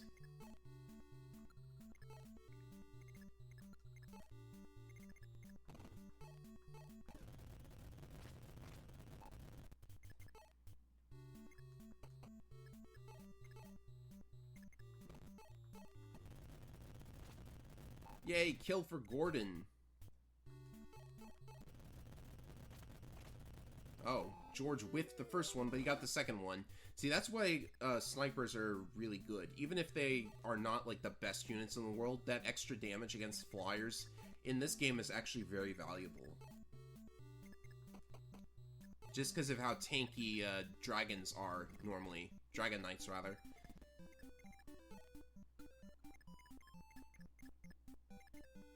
Alright, it's safe to go over here and do this, I believe. Yay, Marth's level 6. I'm actually, like, trying to intentionally keep Marth's level low for reasons that you will come to understand later on. But it's fine for him to, like, get a level or two here or there. Like, it's not going to be the end of the world or anything. Okay, Hardin's got 10 speed. And 14 speed. Oh, boy. 14 speed is not what I wanted to see. How's his defense? 9. And the sniper has a power of 7. Okay. That's still not what I'm looking for. I think I'll have Algama do this instead.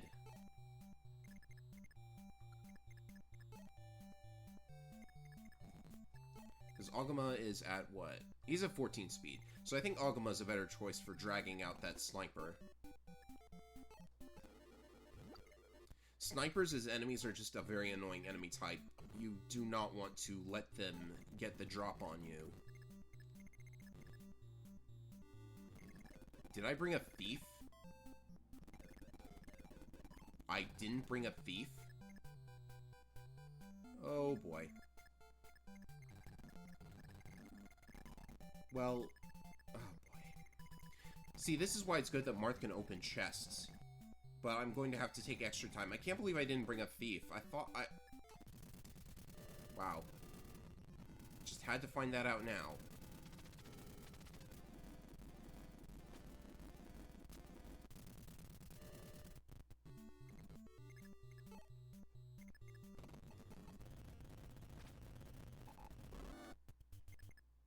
Oh, that's another archer level.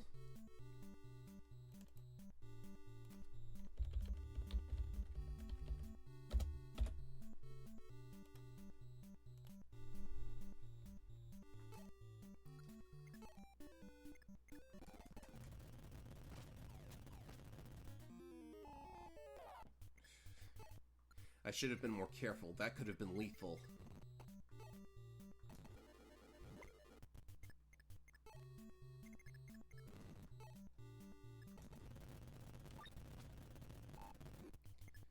Alright, so since I rather stupidly forgot to bring any thieves, we're going to have to...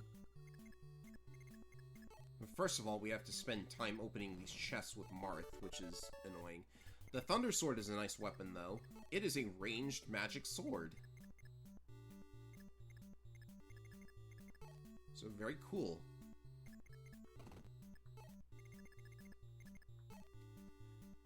Alright, I guess we'll have to save us some time by starting Sheeta over to the... If I have 2 door keys, then I should be okay. I think I have 2 door keys in storage. Unless somebody received one.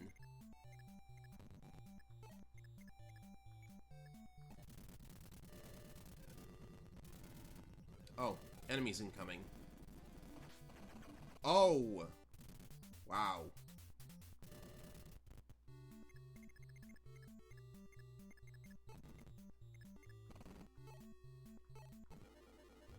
I keep forgetting that crossbows have a crit rate.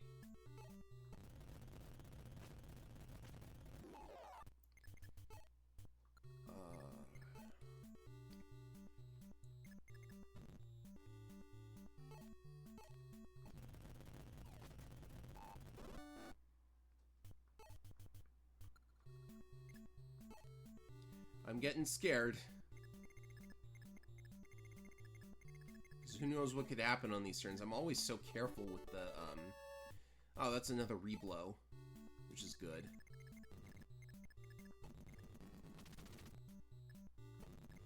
This is just Minerva, so nobody minds her. She doesn't do anything.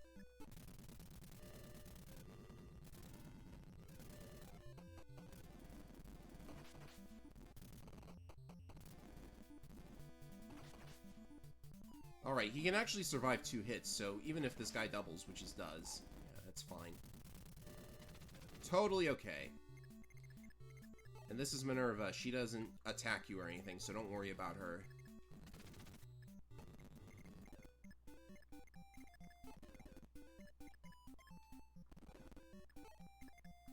Alright, now it's time to get rid of the sniper before he can do any more damage.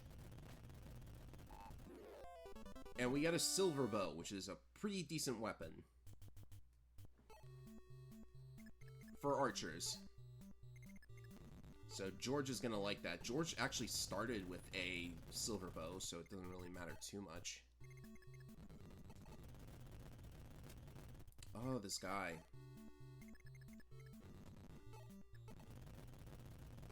There we go. Definitely want to heal Harden after that.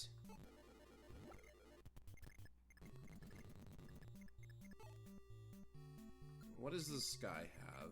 He has an Armor Slayer.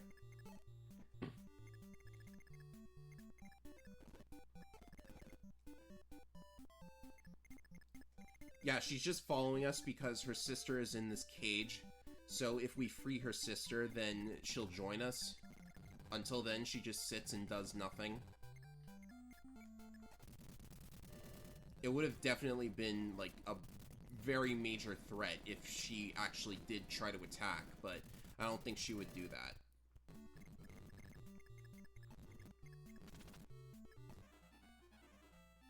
So I'm gonna have to store something.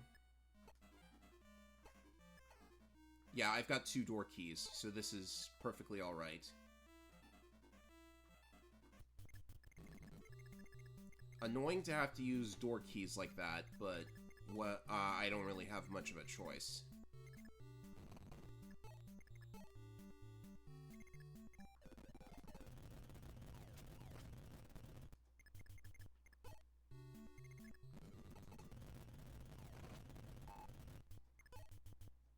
So this is one of the more boring parts of the game because of all of the walking people have to do, and,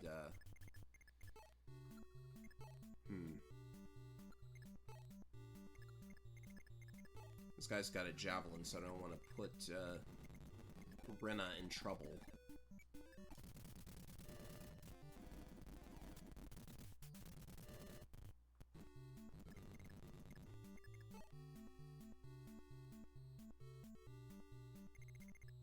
Well, remember, it was once it was a dragon's house key once. Really? Why do you bring that up?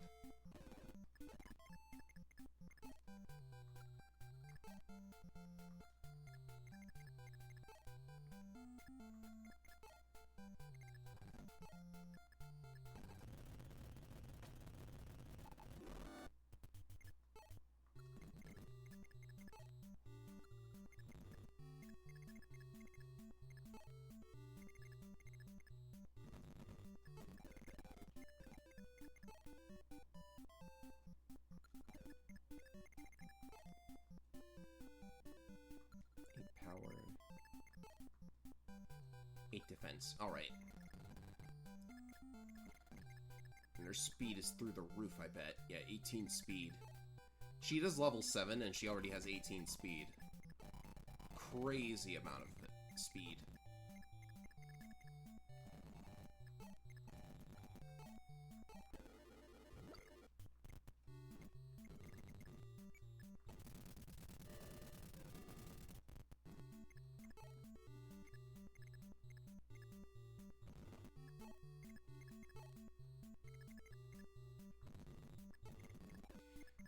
Now, unfortunately, in order to open that door, we have to deal with this enemy right here.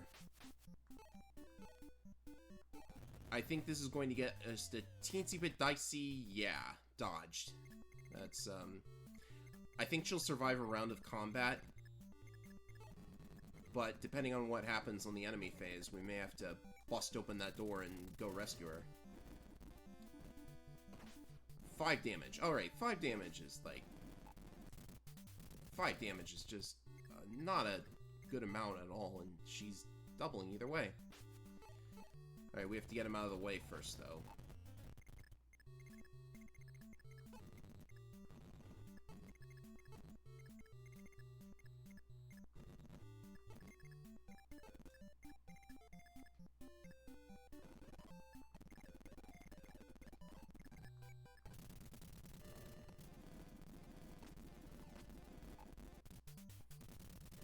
So yeah, it's totally on me for taking so long because I forgot the thieves.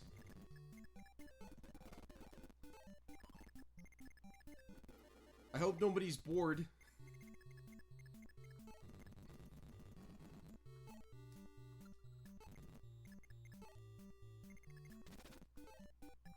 Okay, use the door key.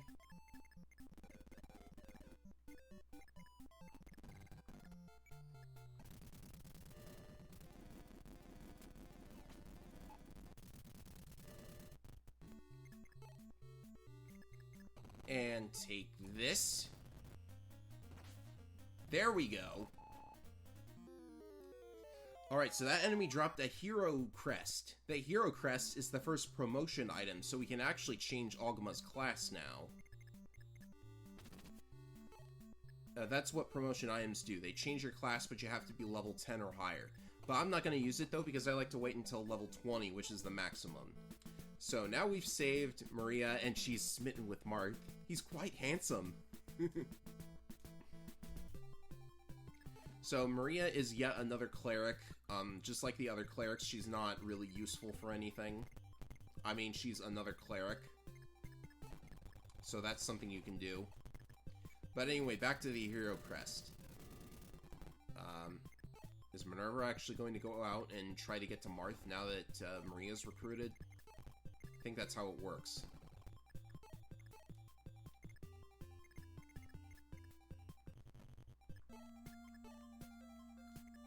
So what we are actually going to do with that hero crest is we are not going to use it on Ogma like you might expect. We are going to give it to Sheeta. She's going to pass it to our Manakete.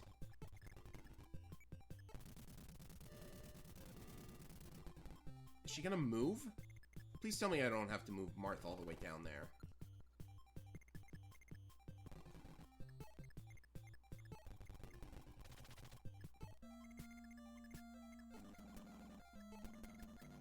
Because if I have to move Marth all the way down there, I don't want to move Marth all the way down there.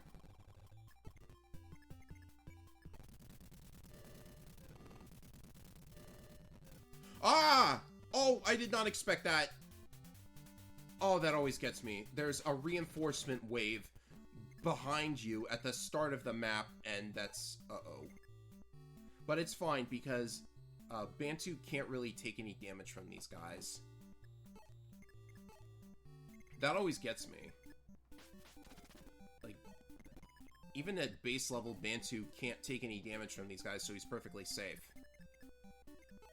But still, like, seriously? Putting that there when the chapter's almost done? What did they expect you to be doing throughout the rest of this? Alright, so Ogma's gonna get the Thunder Sword. The Thunder Sword is magic, so it does a fixed amount of damage, like other magic weapons. So we're gonna use it on the boss.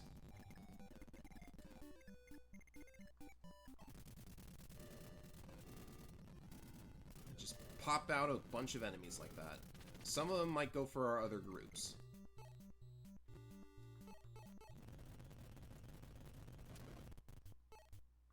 Yeah, nice job, Bantu. I was thinking that I would show off the glitch, but since that wave of enemies just decided to appear, it looks like that's going to have to wait. Oh, you can kind of move through the mountain here. Let's save some time. Get rid of this guy first.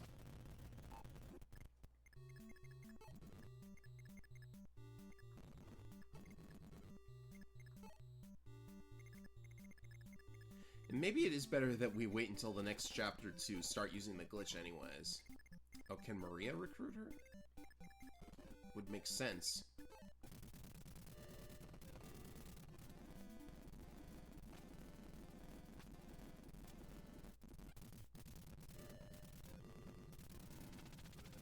Nope, she goes for Marth.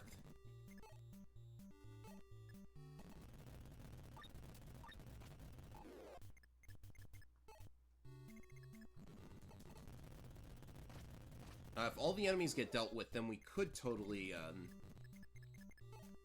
start using the glitch.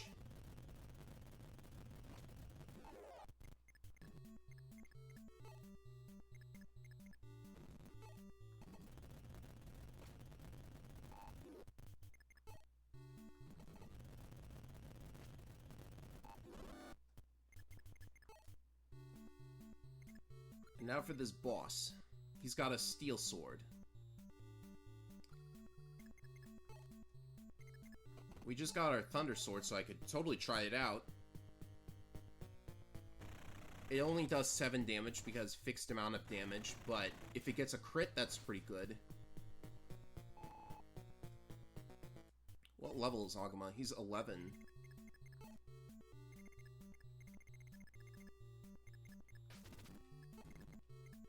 Eleven's pretty good.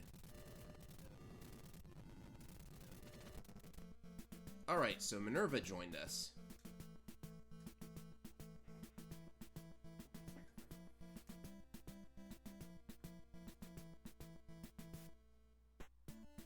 I did not remember that Michelle killed her father. That's very weird.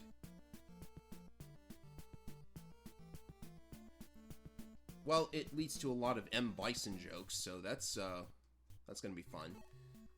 So, Dragon Knights are really good in Fire Emblem 1. Actually, they're good in the entire series, but look at that defense. Tanky. Very tanky, and very powerful as well. So it's good to have her with us.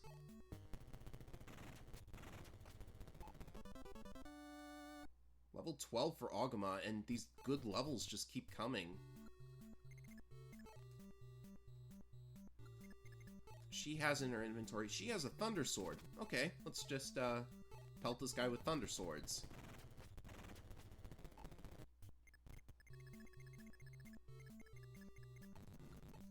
We're gonna give Bantu a kill finally. If he wants it, of course. He has to want it.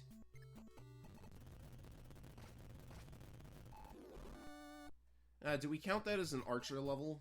Because he was technically a sniper. But then again, I counted Kashim's levels too.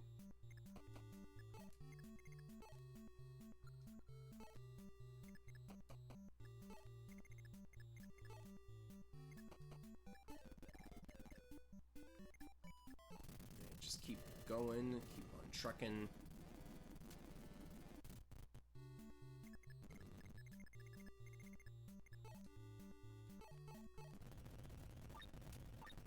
Oh, geez, Merrick. You need to work on that accuracy.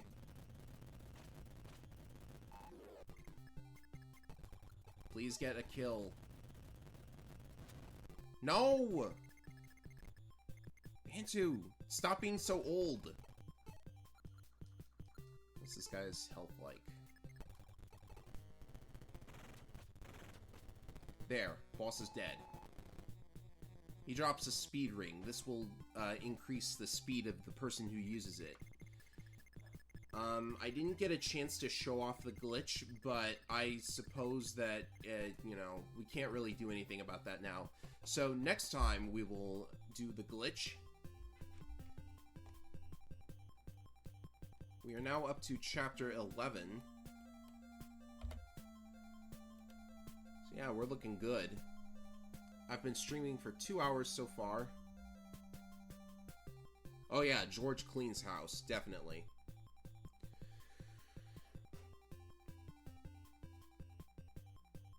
Especially if we give him the most powerful bow in the game.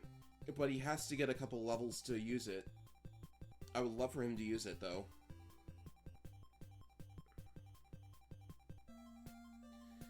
So, I hope everyone enjoyed this. That's all the streaming I wanted to do.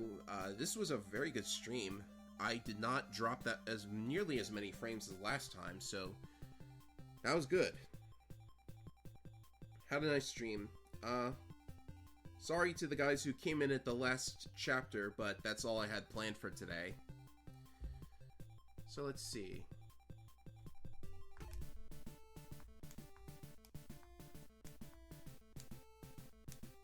I'm just gonna watch this cutscene and then that's the end. Oh, next chapter we're getting Linda. Because, you know, they mentioned Linda and the magic she's got, so naturally the next chapter has to have her, right?